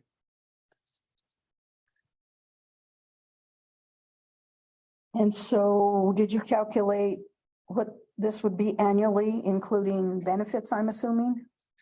Well, we can't necessarily identify full benefits because we don't know the candidate and what their needs are going to be in terms of insurances.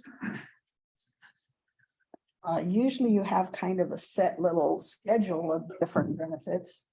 I know there's a little bit of flexibility, but you can give us a ballpark. There's substantial flexibility. I didn't identify a full benefit package.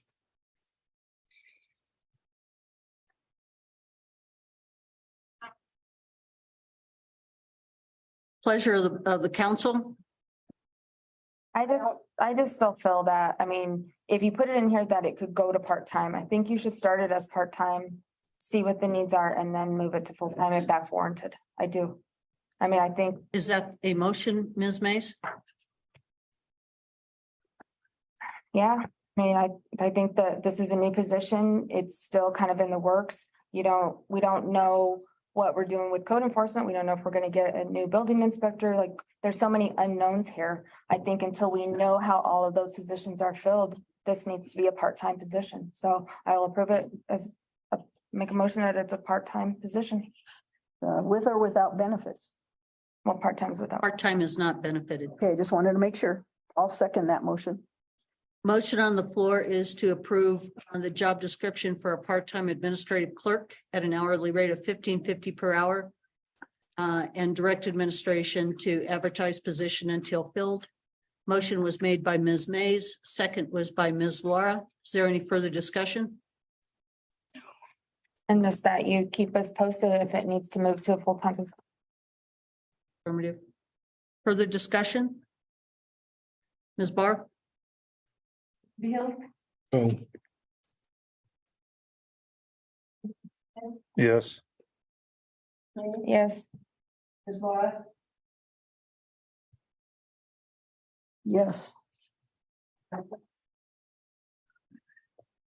Item number 11, approval of appointment to the Historic Preservation Board. I'd entertain a motion.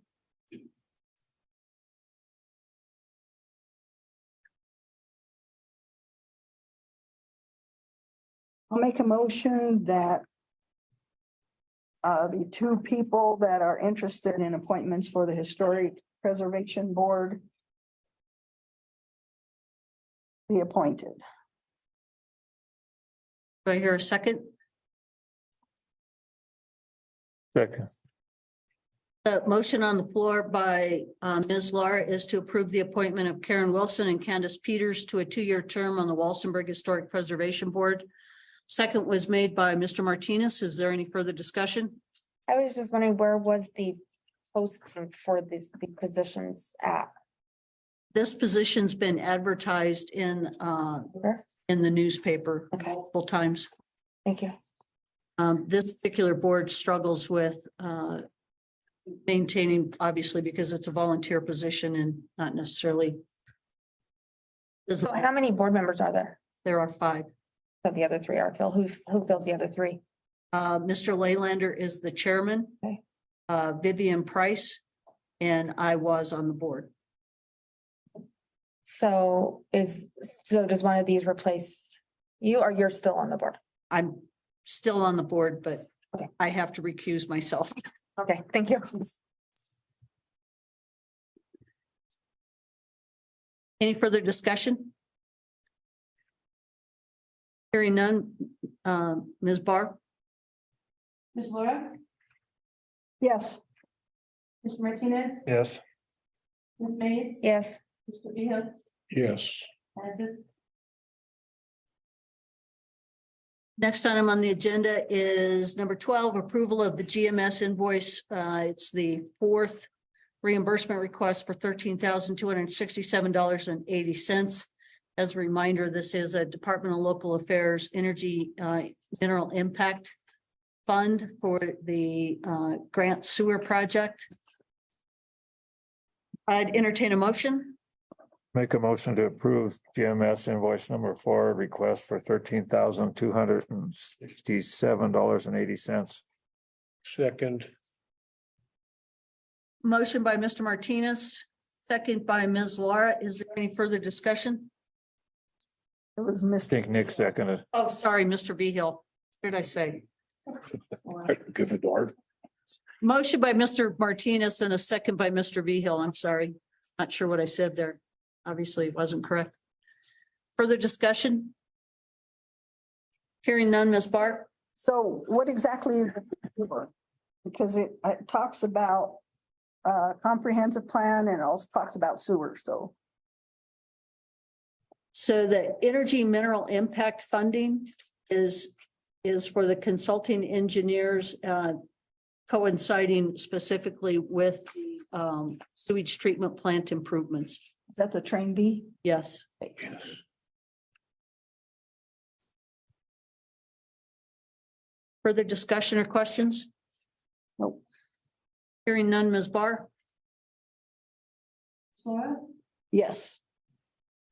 Mr. Martinez, Yes. Ms. Mays, Mr. Beal, Yes. passes. Item number 13, approval of the 2022 CDOT mileage certification. I'd entertain a motion. I'll make a motion to approve the 2022 CDOT mileage certification And authorize the mayor pro tem to sign. and authorize the mayor pro tem to sign. And clerk. And clerk. I second it. Motion by Mr. Behill to certify the report to CDOT for 29.63 total miles of eligible streets in 2022 and authorize the mayor pro temp and clerk to sign. Second by Ms. Laura. Is there any further discussion? What is HUT eligible streets? Paved and improved unpaved streets that were in the city limits are eligible for a proportion of the highway tax funds to be contributed to the city of Walsenburg. Thank you. Stands for Highway Users Tax Fund. Further discussion? Hearing none, Ms. Barr? Ms. Laura, Yes. Ms. Mays, Yes. Mr. Beal, Mr. Martinez, Yes. passes. Item number 14, approval to close one Northlands bank account. I'd entertain a motion. I'll make a motion to close one Northlands bank account that we don't need. The other thing I want to say about this is we need another check signer. Mr. Daniels is gone. I can't be here all the time to sign checks.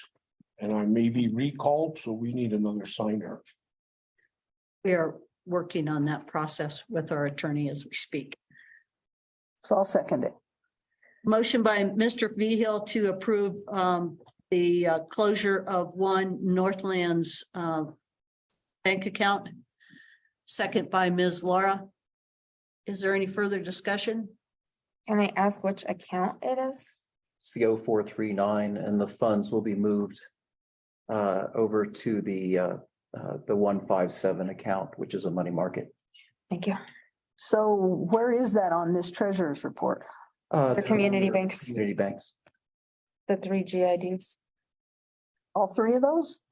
One, the 0439 will be closed. Okay, gotcha. So all of this money would be moved to what account? To the 0157 account.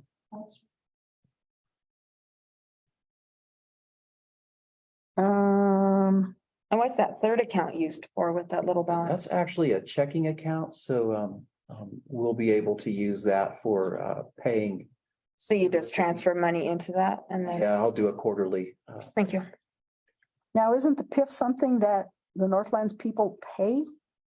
Yes, that's a revenue out of the Northlands. The people in the Northlands don't specifically pay. It's people who are purchasing retail goods and services in that area.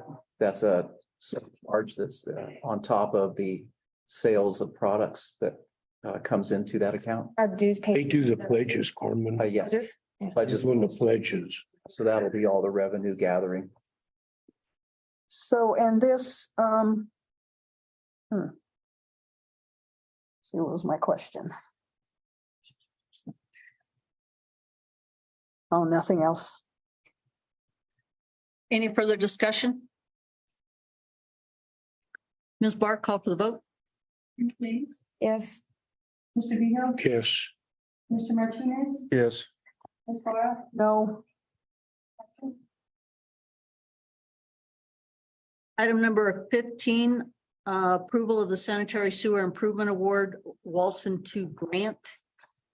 Excuse me a second. What was Ms. Laura's vote? No. Ms. Laura was no. So that makes it a fail? Oh, it was 3. It's a 3-1. Okay, so okay. Item number 15, approval of the sanitary sewer improvement award, Walsen to grant.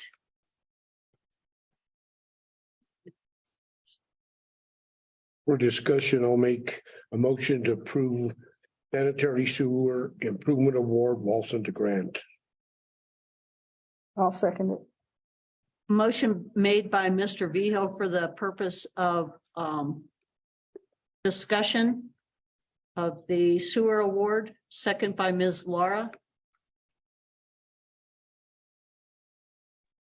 Questions?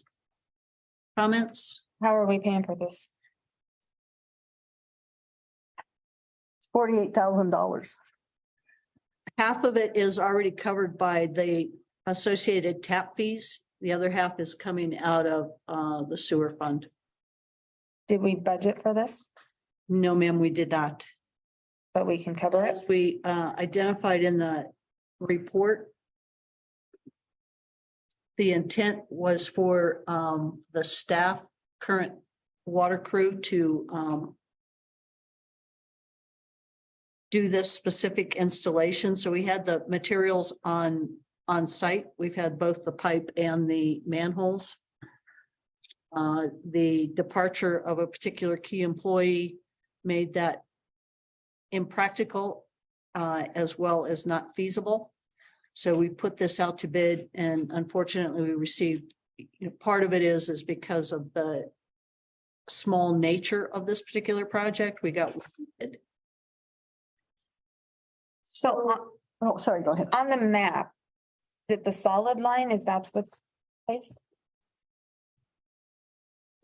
I see the like dotted line, but is it just the solid line? It's being new, I think. I know, that's what I'm asking. Yes, that's right there. But I mean, there's all this other, can you see it? Let me see. Is it the one on the corner? So it's the solid line on Grant. And it goes up the alley, Brand through that alley. Brand up the alley. So weren't we looking at, or has this already happened, the sewer on Fourth Street? Really needing to get that done? That was also put out to bid. I didn't bring it this evening because of the context of the agenda tonight. This was the priority because this is a necessity based upon the housing that's there and that inefficiency and lack of sewer that's actually all 7 trailers are trying to go into. So all 7 homes. So you will see another proposal potentially at the next council meeting for 4th Street as well as Utah. There's another small segment on Utah that was identified for replacement. Further discussion?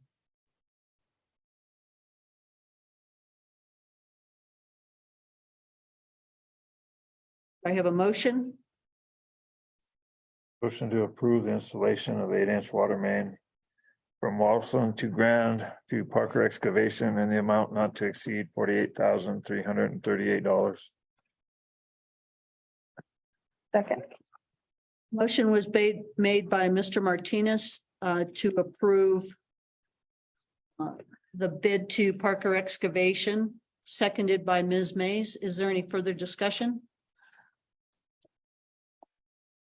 Hearing none, Ms. Barr? Mr. Vigil, Yes. Mr. Martinez, Yes. Ms. Laura, Yes. Ms. Mays, Yes.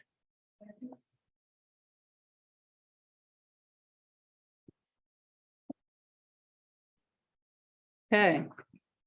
Sorry, I lost my agenda a minute. Item number 16, approval to direct administration to seek grant funding for engineering and permitting of the Dagger Dam and Reservoir. I'd entertain a motion. Motion to direct administration to seek grant funding resources to offset the anticipated cost of engineering and permitting of the Jagger Dam and Reservoir safety deficiencies. Here a second. Second.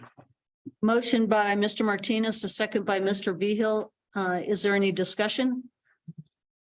There's a lot of information in here, and I'm assuming a big part of it is the stream diversion to prevent overflow. That what part of it is? That's what all of it is predominantly. We do have some dam deficiencies that have also been identified. But the predominant focus of this is to correct the overflow out of Dagger Reservoir, to correct the route so that it is not jeopardizing properties and homes in the area, and that it gets more direct flow to the closest river source. So we already have a partial flow, partial ditch to take it out. Why is it going to cost $191,000 to do the engineering on this? This doesn't include building, right? It's engineering and permitting. What you need to understand is that that was never an engineered or approved. It was a water source that was seeking the most, what it considered the most direct route to the river. None of which has been identified and or engineered. So the state requires that anything that is done to this dam and to this outsource has to be approved by them as well. So the permitting process is almost as exhaustive as the engineering process. So it entails both aspects of engineering and permitting. And phase 3 will also be included of constructing this? Phase 3 would be an additional, once we get through the design and the engineering phase, then we actually have an opportunity to identify costs. And then that would be another funding source opportunity for us to move into construction. And we only went to RJH for this. For this particular phase, yes, based upon their expertise and history with the city previous. Did we ever find the two culverts that are supposed to go in over there? I couldn't find them. Me and Fred went yesterday. We couldn't see them. They're not where they said they were gonna put them. They're not installed yet. I know, but are they laying there somewhere? No, they're here in our yard yet. You know when they're gonna be installed? We have not coordinated that with the county yet. They haven't identified their availability. Are we gonna be putting those meters in Dagger and Wahatoya pretty quick? Yes, Okay. they're in my office. Any further discussion on this particular project? Well, how much grant funding do you kind of expect on this for the $191,000, do you think? It depends on the source, depends on the opportunity, whether it requires matching. So I can't identify that yet until I identify opportunity to move forward with it. So this is just to look for funding. Correct. I wanted the council to be made aware of both the cost and the implications as already deemed by the state. Knowing that we have to identify, and this is one step towards that. RJH has had multiple conversations with the state. So they're aware of our efforts to correct the situation. So that in itself is improving relations with the state as well. So. Thank you. Further discussion? What we need to do. Yes. Further discussion? Hearing none, Ms. Barr? Ms. Mays? Yes. Ms. Laura? Yes. Mr. Vino? Yes. Mr. Martinez? Yes. Item number 17, discussion of the Walsenburg Housing Authority bills. Ms. Sykes?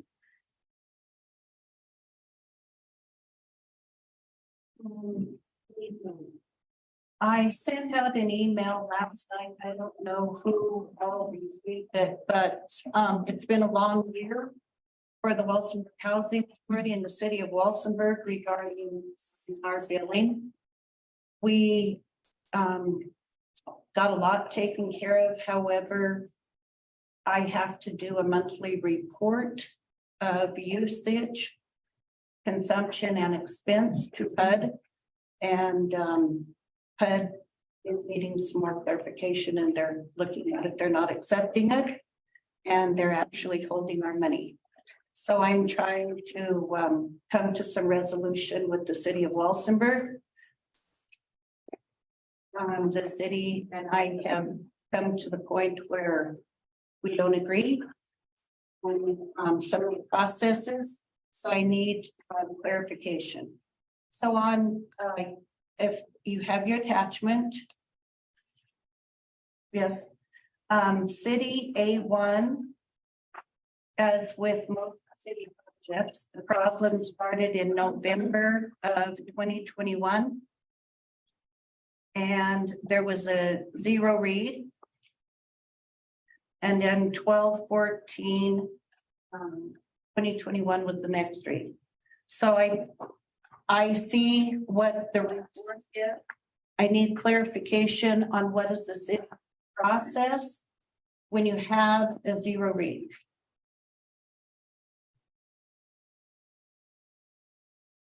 The process at first is to provide an estimate if we don't read on that meter. Okay. From there, ideally, it would be identified why there's a zero read. And a crew member could go out and either replace the transmitter, which is the typical problem.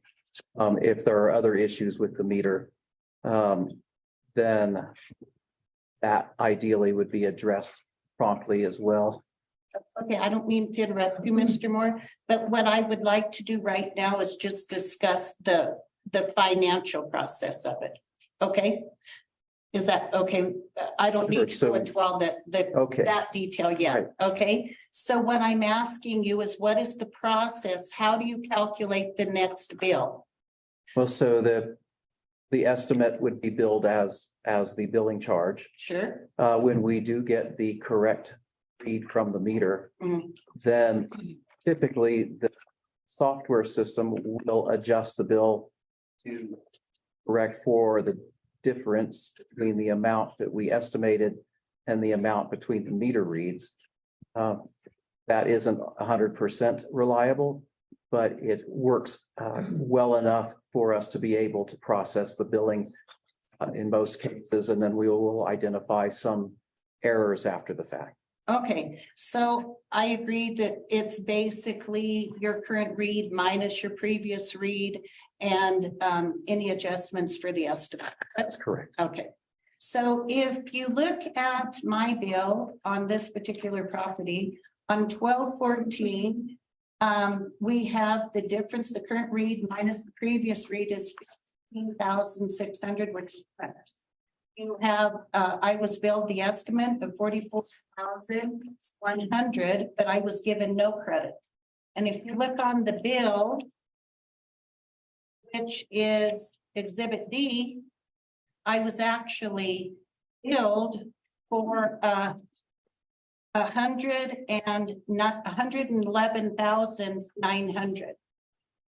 That's a huge difference between 15,600. You agree, Mr. Moore? Oh, yes. Okay. So I am asking for an adjustment on that. I agree. The next item on Exhibit A1, if you see, you can go back to history, going back to 2018 on this particular meter, and I have no indication that there has been any change in the meter or any indication of a change in the ERT. So as far as I can see, by the information that's provided by the city, there have been no changes. However, if you look on January 19th, 2022, the meter reading is 1 digit short, and there is a 10 where there was a 1. You can look and see, then you go to the next February 24, 22, and there is 100. But you can also see, if you calculate the difference between the actual meter read, it's not 101,000, it's 10,100. I had a little bit of difficulty coming to an agreement with the city on this. I reached out to some professionals and gave them the information that Mr. Moore has provided to me.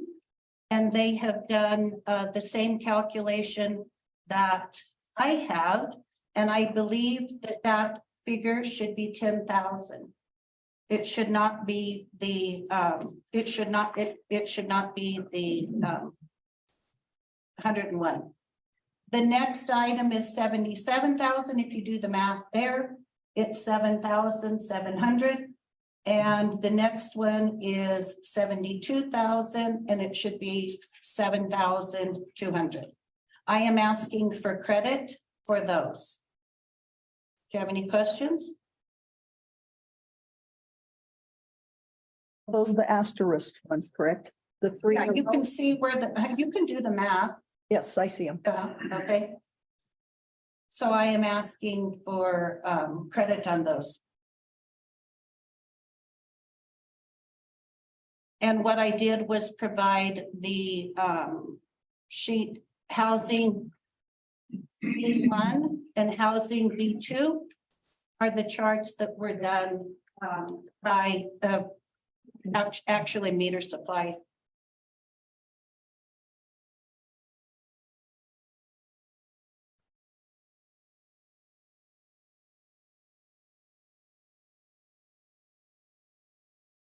And we're talking strictly water, right? Strictly water. Okay, thank you. We didn't really have a lot of problem with gas. And this is one property and there are gonna be more. So if we can establish a process that the city uses, I will be very appreciative. I'm kind of under the gun right now, and I don't think any of us want the federal government getting too far into this process. When you say one property, you're talking multiple housing on one property. Yes, ma'am. Thank you. An address. Thank you.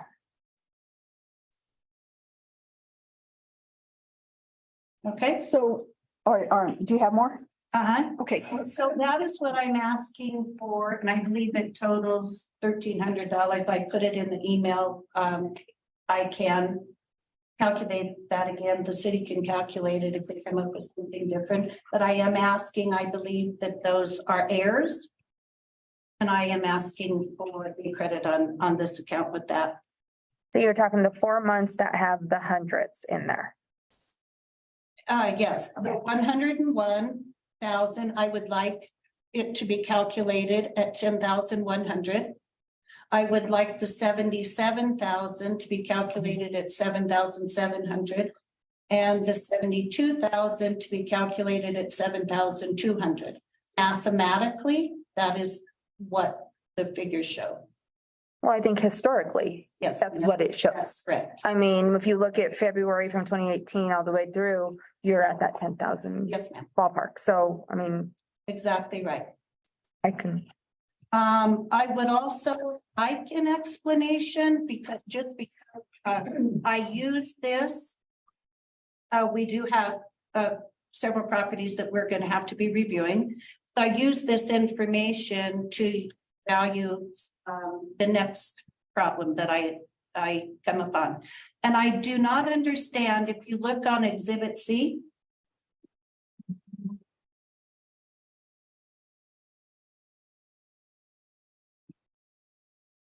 I do not understand where on 12/31, it's 12/31 period, but the read was on 12/14. I'm going back to the 15,600. I have no idea where 111,900 gallons would come from.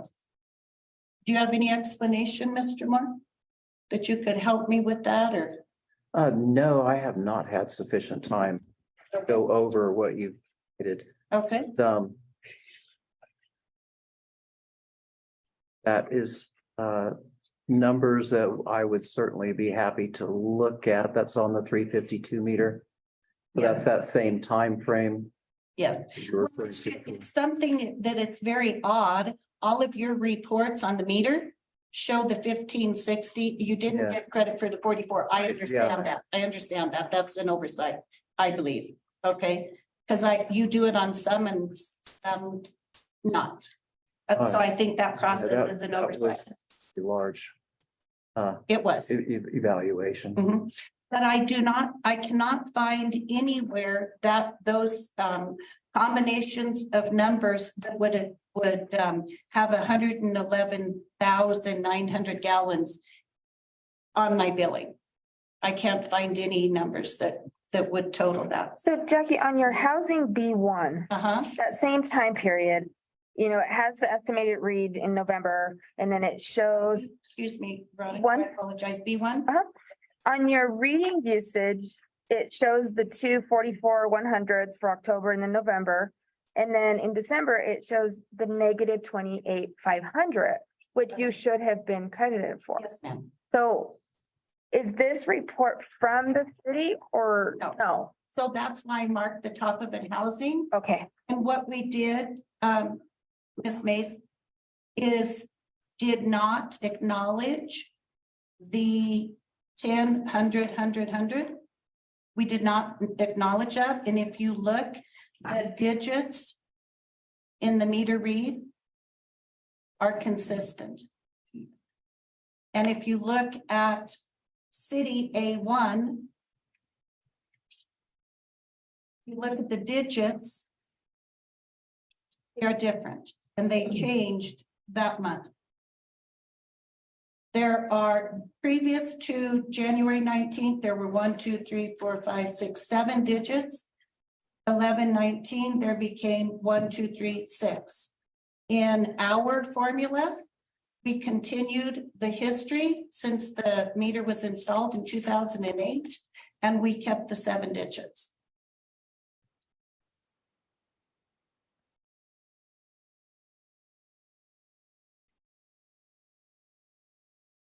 Are you seeing that?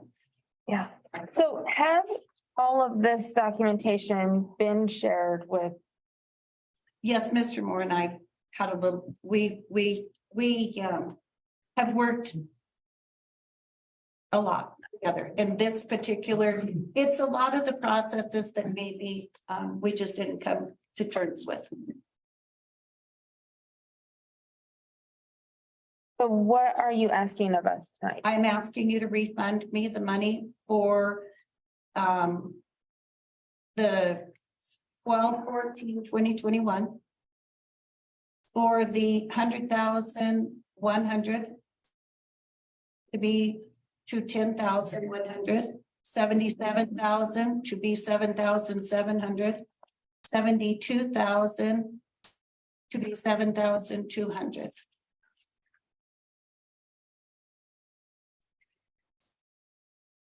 And I apologize. Yeah, I read the email. I seen those numbers in the email. So my recommendation to council would be to offer some direction to staff on reviewing these numbers and confirming the reads before any formal action is taken. Hey, Mr. Moore, can you tell us why the multipliers changed? If there was no meter put in, why have the multipliers changed? This is an ongoing problem.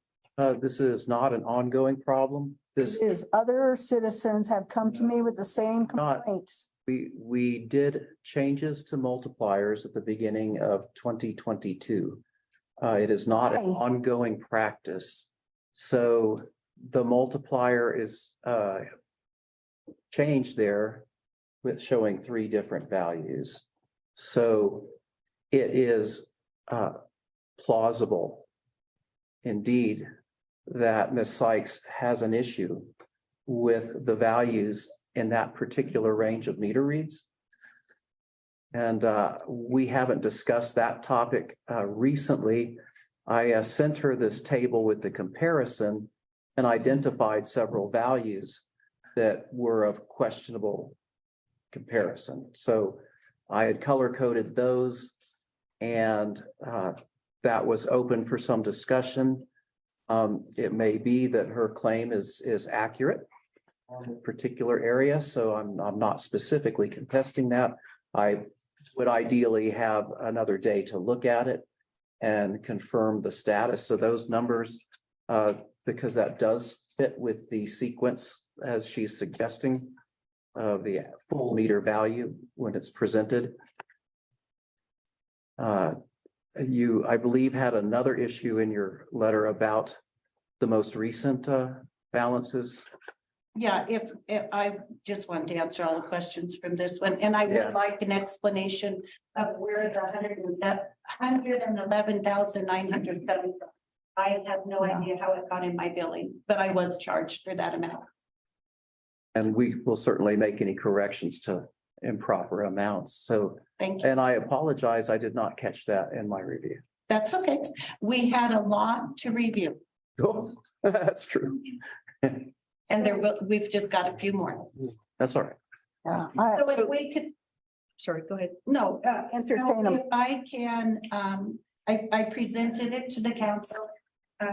Whatever the council's pleasure, I understand that Mr. Moore would like to review it again, and I don't have any problem with that. I have a phone call that I will have to address tomorrow. So if I could have some word from the city council that you've at least heard from me and you will consider it, can you, because you don't take minutes, so the motions are recorded. So you had said that HUD is holding up your money. Yeah. Is that pending on this refund, or are these 2 separate items? Well, if you look, let me just tell you very briefly. Did you see the exhibit that I sent you? Yes. Okay, so can anybody look at this and would you be able to give a report that says what you paid to the city of Walsenburg for water on a monthly basis? I didn't and know. what your consumption was? I didn't know what this was, so no. That's what has come out of your system that shows, that is my report that I have to make sense of to cut.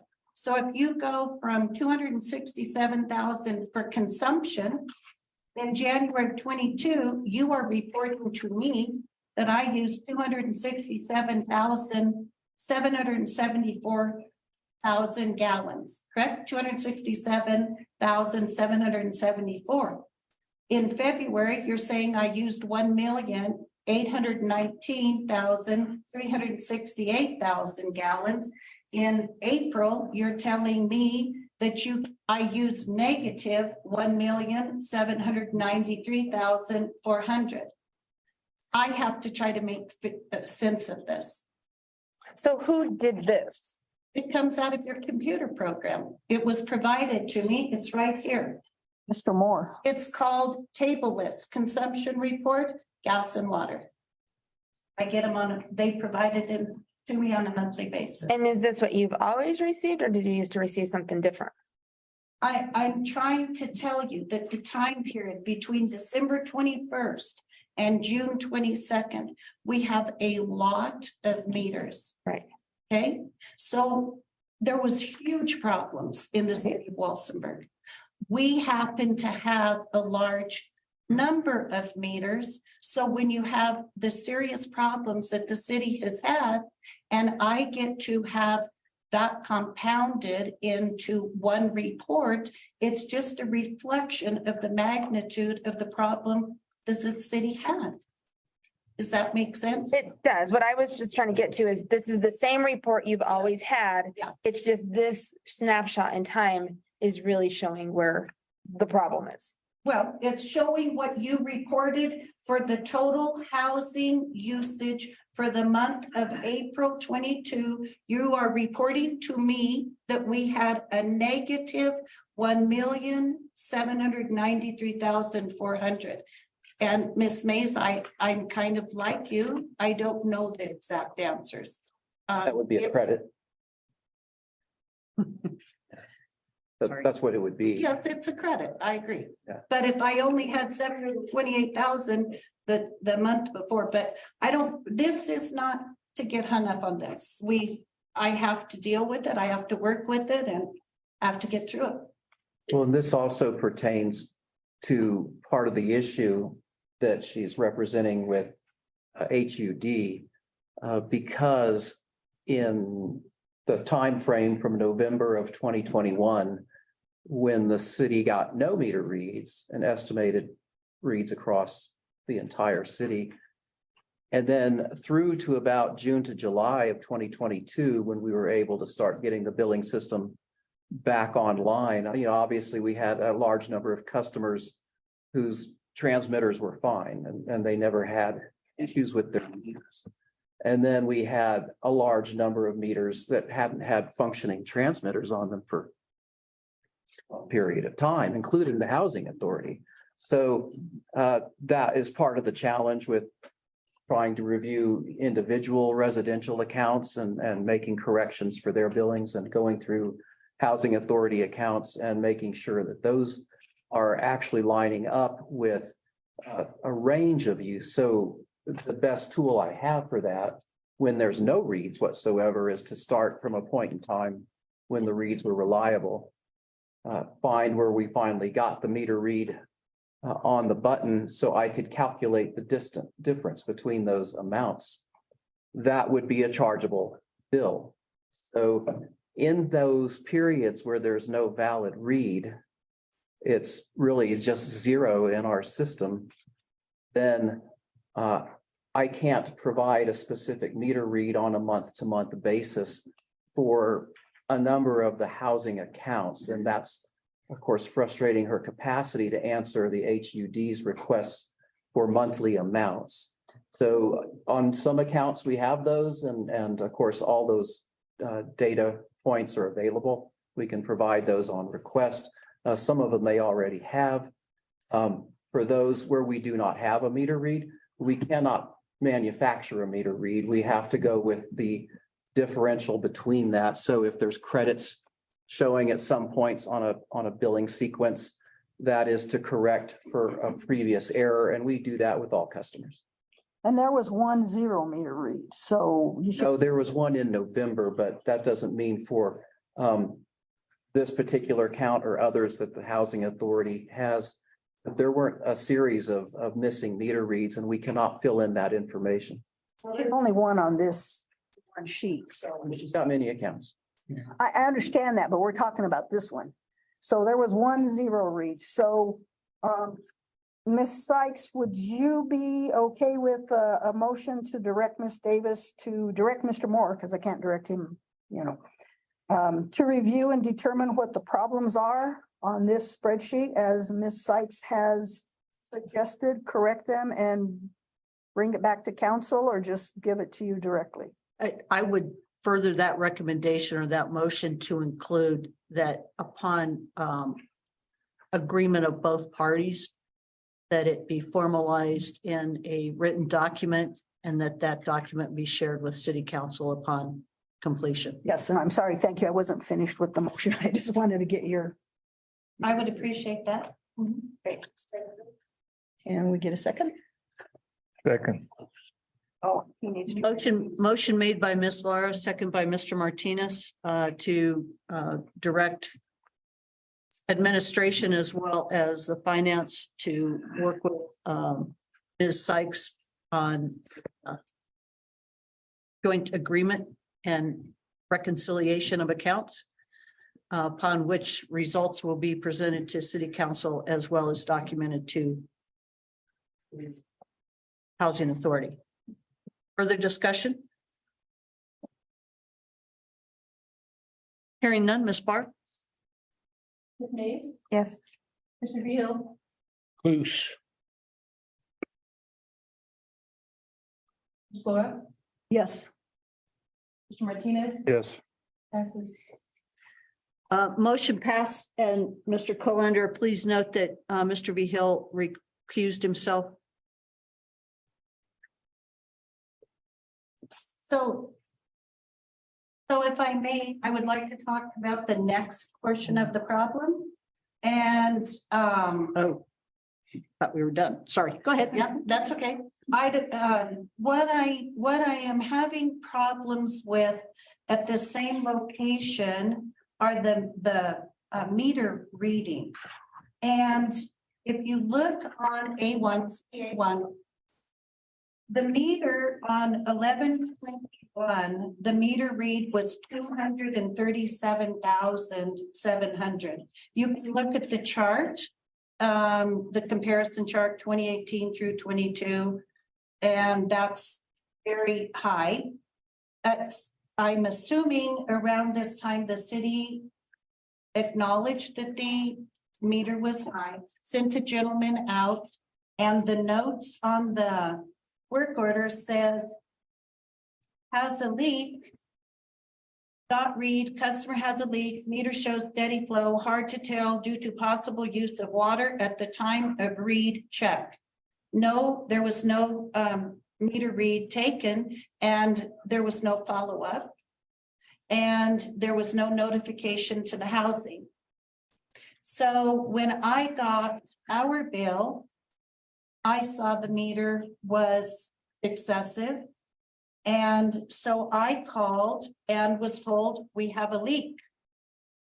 So I called and asked for a city official, city person to meet housing at the property, and we got a read, and the note says no leak, got read.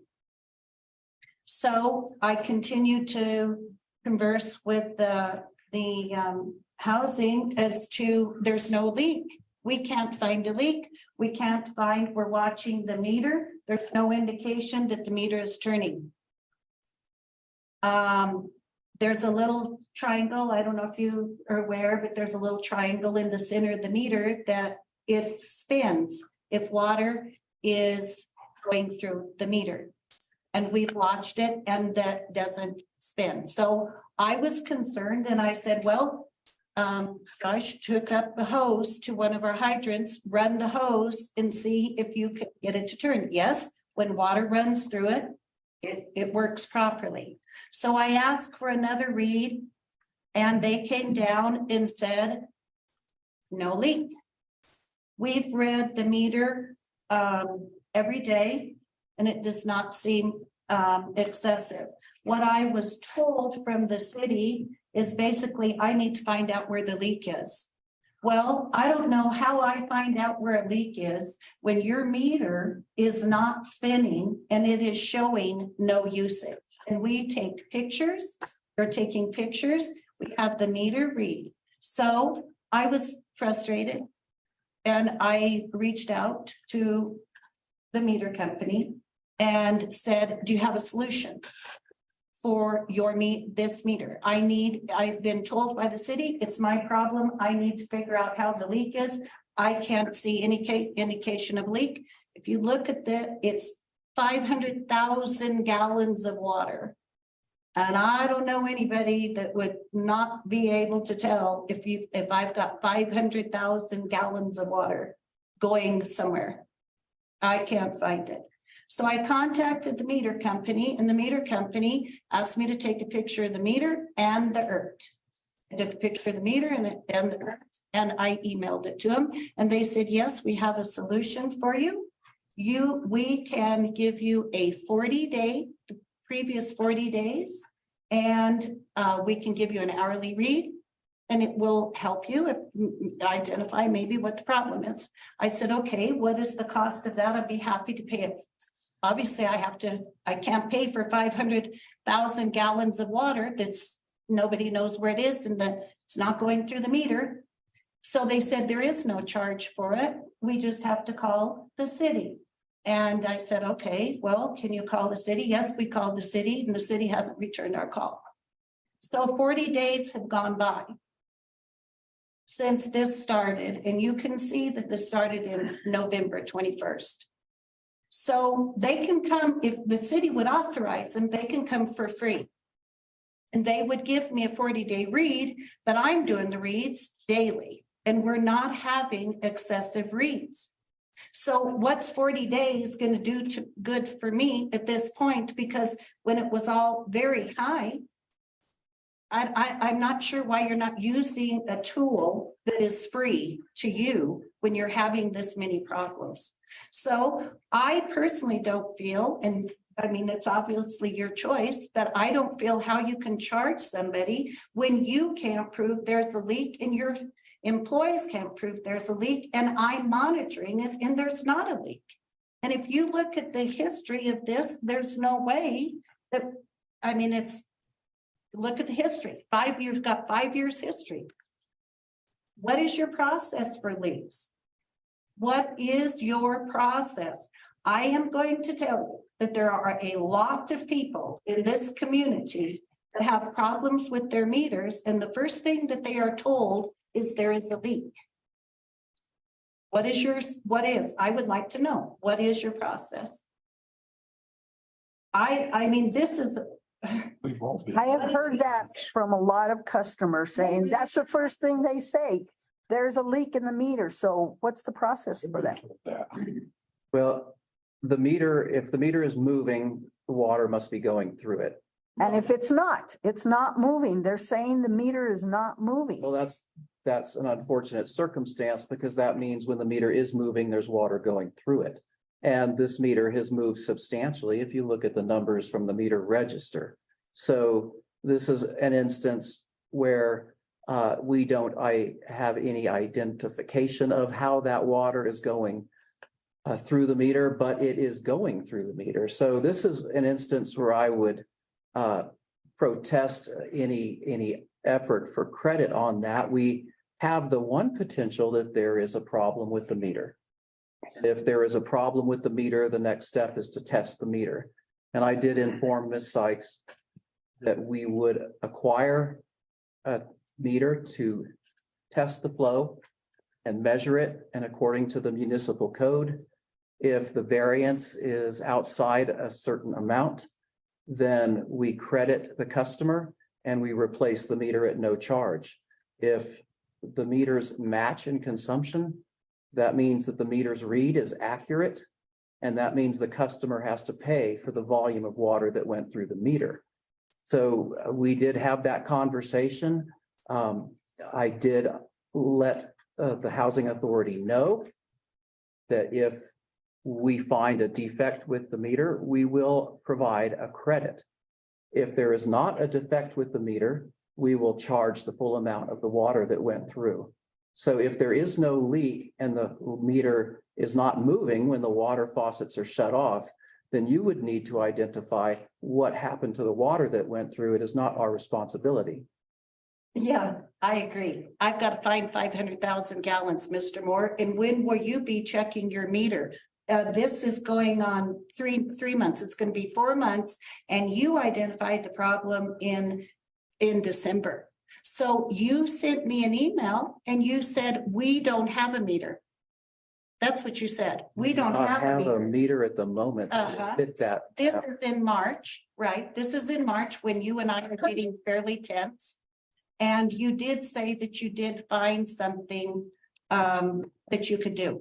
I don't know what the process is. I don't know what your policy is. I would say that if somebody is using 500,000 gallons, you can't identify, I can't identify that the meter's turning. I would think that, what do I need to give you direction to test your meter? Is that what you're asking from me, to give you direction to test your meter? I'm confused. That's what I'm confused about. How do we resolve this issue? Well, there is a cost to test the meter, so no, would want to request that. So if the meter is tested according to the municipal code and it is found to be accurate within the tolerance defined in the municipal code, then the cost goes to the customer to test the meter.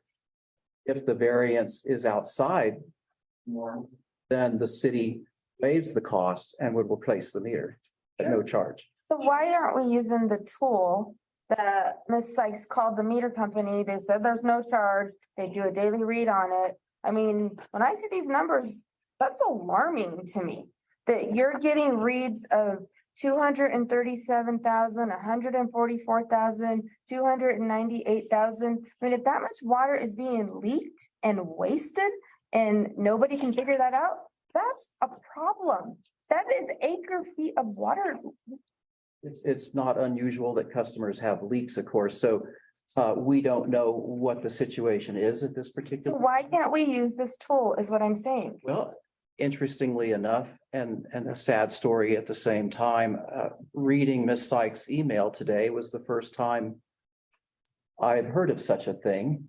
And apparently no one else employed with the city is familiar with that. So fortunately, we were able to contact our meter equipment people today and identify whether or not our equipment has that capacity. We know that new types of meter equipment coming out right now provide that service. We had no idea whether that was a thing.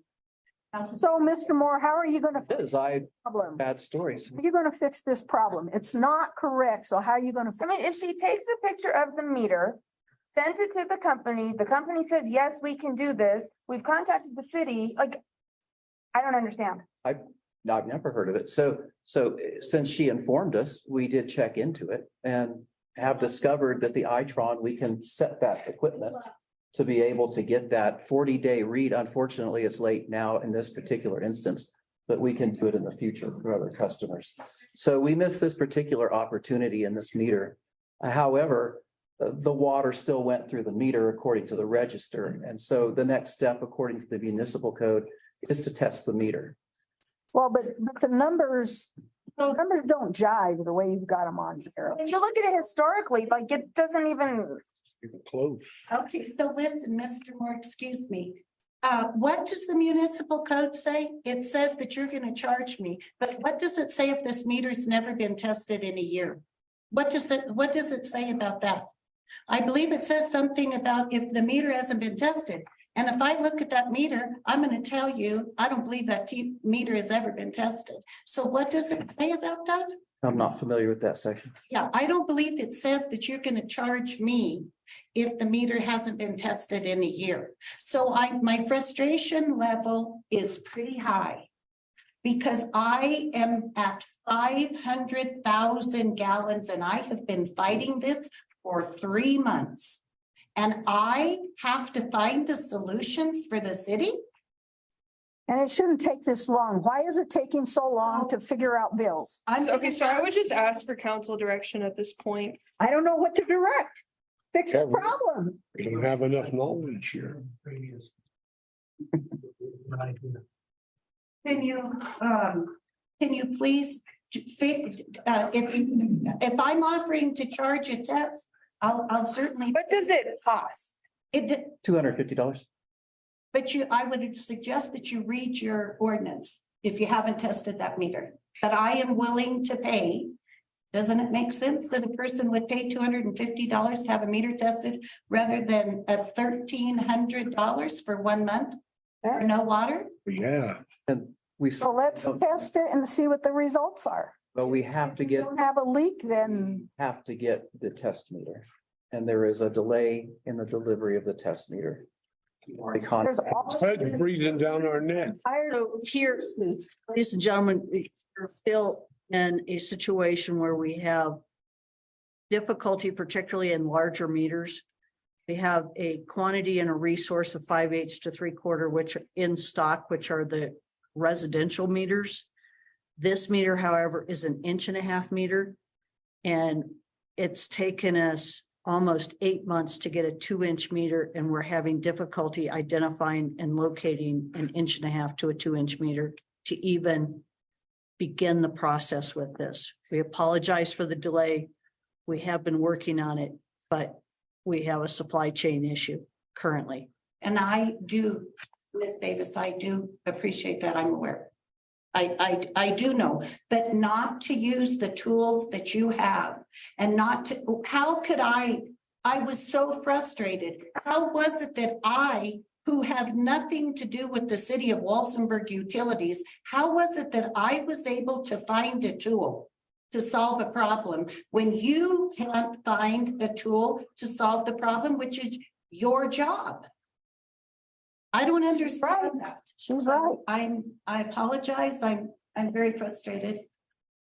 I'm done. I appreciate your time. Thank you, Ms. Sykes. we'll look into it, Ms. Sykes. I would just say we need. We need to fix it because HUD's here. Then ASAP. Like, I'm looking at these numbers and they're all over. historically, they are nowhere near this. And as their provider, and these numbers are being thrown at me, I would want to help as much as I can and not just say, you need to pay for this. Like, there needs to be a solution to this, because if there is in fact a leak and this water is being wasted, like, there's so many things at play here. Yep. We need to make this a priority and get this fixed. Is this the only account that you have this problem on? It's not. Yeah, I will be looking at more accounts and working with Mr. Moore, get the information that we need. So if it's on multiple accounts, you can't assume that there's a water leak, because there would have to be a water leak at all of these other accounts. Sure. So do I hear, I think it's somewhat accurate to say that the original motion extends to this particular situation as well. Okay. Having said that, that concludes the new business items. I'll open it to city council comments, directions. Valuation for you that we added to. Oh, I'm sorry, I didn't write that one down. Okay, so it's just that it's. I will entertain a motion. I don't know what the process is, so I don't know how to make the motion. Because it's on you, so I don't know who gets the evaluation. Would that be HR? No. So I am your only employee. Mhm. And according to the contract that as of the 1st of April, you have 30 days in which to determine whether I have met the sufficiently the job as assigned. and you continue the contract because it's a 1-year contract. It's a 2-year contract, actually. But at 6 months, at the 1st of April, the city council evaluates as to whether I've done the job. And the other recourse is yes or no. And if it's a no, then it's termination. So essentially, it's your responsibility to provide the evaluation. So that would occur at the next meeting or need to occur by the next. It would not be. Well, next month is April. Right. So the next meeting would be. April. Generally, that's entirely up to you, but generally that's not conducted in a public meeting. So the last administrator that we did it on, the mayor provided us each with a form. We each filled it out. And then he at the time kind of put those all together. I mean, it wasn't just a yes, no, done. There was actually points that we actually evaluated on. I can forward you a copy of the contract, and I'm just using the verbiage that's the contract. Well, but the evaluation is not in the contract. That's a separate piece of it. The verbiage does not include, it's unclear as to the evaluation of the format. So the way we normally do it would be how we would. All right, so we'll do that at the next. I will forward you the contract and provide it to me. I can get a sheet. As to what. I can get the sheet with the need. And I have a copy of the last evaluation, so So we can use I that. could show you the format that they used. So I will forward you as well as Miss Vera the contract, and then she can advise you as to how to approach the evaluation. So I don't know if we need to have any action on this other than putting something on the agenda for the first meeting in April or the last meeting in April. And if it needs to be done in executive session, then we'll notice it and we'll enter into a session accordingly. That'll work. Okay, mayor and city council comments, directions and actions. Mr. Vigil? I'd like to get a courtesy call when somebody's let go. I had to hear it downtown.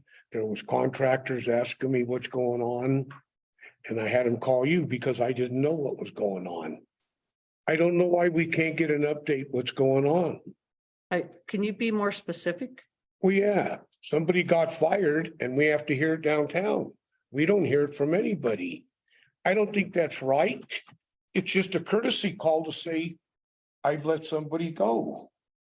Or an email to let us know who's been hired, how many been hired, who's been let go. We never hear anything. We're always in the dark. We don't get information that we're. Fair enough. Well, we've said this before too. So, I mean, I hate to make motions all the time because it's a common practice. It's always been a common practice.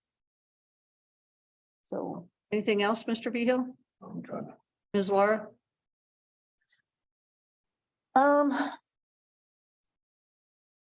Could the others go? I kind of got my papers out of order. Could you come back to me? Ms. Laura, for next. Wow, my boss. I'm not the boss. I'm a city council member, but I'm never the boss. I'm always, okay, so here's my. Fine, Ms. Laura, just. Here's my little spiel, Ms. Davis. And that's another thing. You're always telling us what to do. And you're doing what you're doing. And this is a part of reason. So here's my little spiel. Okay, so, so I have been thinking about this for a long time. It's not about the recall, really, because there are so many things that council is in the dark with. We don't get all the information. We don't know what's going on. There are things that have been going on for months and we think they're resolved and then we find out they're not resolved. Okay, so I have a great issue with that. And I know some people say, don't yell at anybody. There's a lot of stuff going on. Well, there is a lot of stuff going on, but we don't know what's going on because we're not being told. So it makes our job much more difficult, just like the no invoices. We must see those invoices because there could be something, as Miss May said, on there, because we've all caught something on different invoices. Well, did you realize Oh, this got advertised in the Trinidad paper. Why was it advertised there? It should have been advertised in the Walsenburg paper. Little things like that. So anyway, I'm gonna make it shorter. I already said most of what I wanted to say anyway. I'm not happy with the way things are going here. I think we've tried to do the right thing, okay, and we get beat up a lot. The mayor is no longer here, and I was tired of getting belittled and beat up and called financially illiterate when I actually look at the finances and let you know, and then you don't do anything about it. You just go on to the next month and adds on to 110. There was an account here, 1,338% over budget, I think it was. I don't remember which one it is. You'll have to look. And the budget that you have here is not the budget that we approved at the meeting. And I don't know what you sent to the state, but I'd also like to know what the state approved, if you sent it and it got approved, because I don't know how it could, because we were in the red. But we had no choice to approve it because you gave it to us at the last minute. You gave us one and we looked at it and I sent you stuff, but never heard anything. So the budget we had to approve was approved. Otherwise, we would not have been proper with the state. So anyway, that's my spiel on that. So there's a lot more stuff I could say, and I have tried to say it. But it doesn't do any dang good, so I don't know why I should say it. So I want the citizens to know that I have been committed. Everything I do up here, I do for the citizens. I try to make good decisions based on stuff that I have. If I don't get it, I will vote no. The POS has, and the mayor who's not here, have really succeeded in dividing this town. All of that stuff that they've been saying about the recall and everything has divided this town big time. And I don't know how to fix it. How can we fix it now? So we'll just have to see what happens with this recall and see what goes on. I've asked about money. I don't know where it's at, what's going on. I always get some kind of thing, but never any proof of what's happening. Okay, so and of course, none of the POS have stepped up to the plate to run, to do anything. They just caused all the trouble and now they're in the background. They don't even hardly say anything on Facebook or the newspaper, which they're real good about going to the newspaper and to the news reports, and they get all their information published. But, you know, forget about the ones that are truly trying to do their jobs and they get beat up. Ms. Sykes? No, ma'am. Oh, the positive future for Walsenburg. Positive future for Walsenburg. It's just short. I have asked if First Choice has paid what they owed us for repairing their parking lot. I have asked over 6 times and I still don't have an answer as to how much they paid because there was confusion on that. I have not gotten an answer as to when. So I don't know, Mr. Moore, you ever going to answer that question? Was that occurred? I've asked that too. We've asked at least 5 or 6 times. I sent it to Miss Davis in an email. I mean, I've emailed it. It was a couple of years ago that. The last meeting, I asked you at the last meeting, I'm pretty sure, or the meeting before, and then another meeting before that. And when Dustin was here, I asked. So that question, I don't know. I don't think they ever paid us. So anyway, that's probably on us now. I think it was 20,000. How much was it? No, it wasn't that much. Like 14. 14,000. Okay, so that was a loss of revenue. We have losses to revenue everywhere because nobody follows a job. We have citizens that are getting shut off because the bills are wrong. We can't get them fixed. So there's a big mess. Okay, so because of all of this and because it just doesn't seem to get fixed, training doesn't happen, blah, blah, blah, blah, blah, blah. I, Carmen J. Lara, hereby resign my seat in Ward 2. Good luck to the rest of City Council.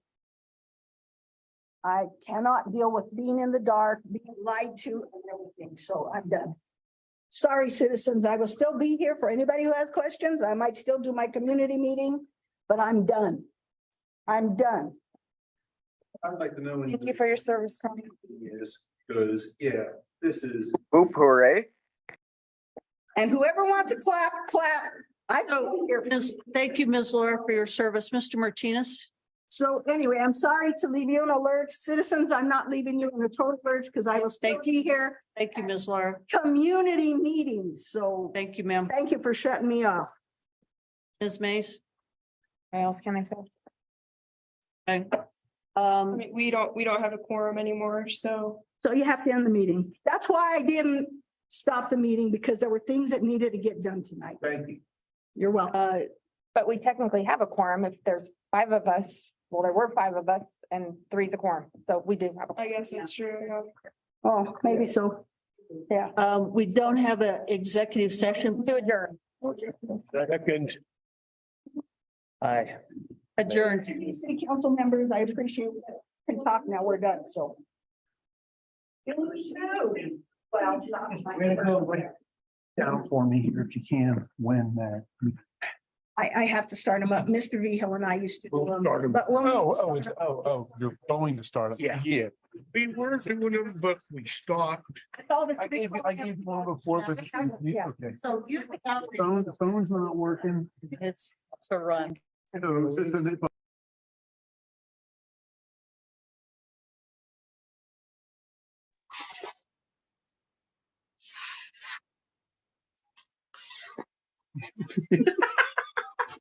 Jesus takes you down. What a shit show. Look at these people.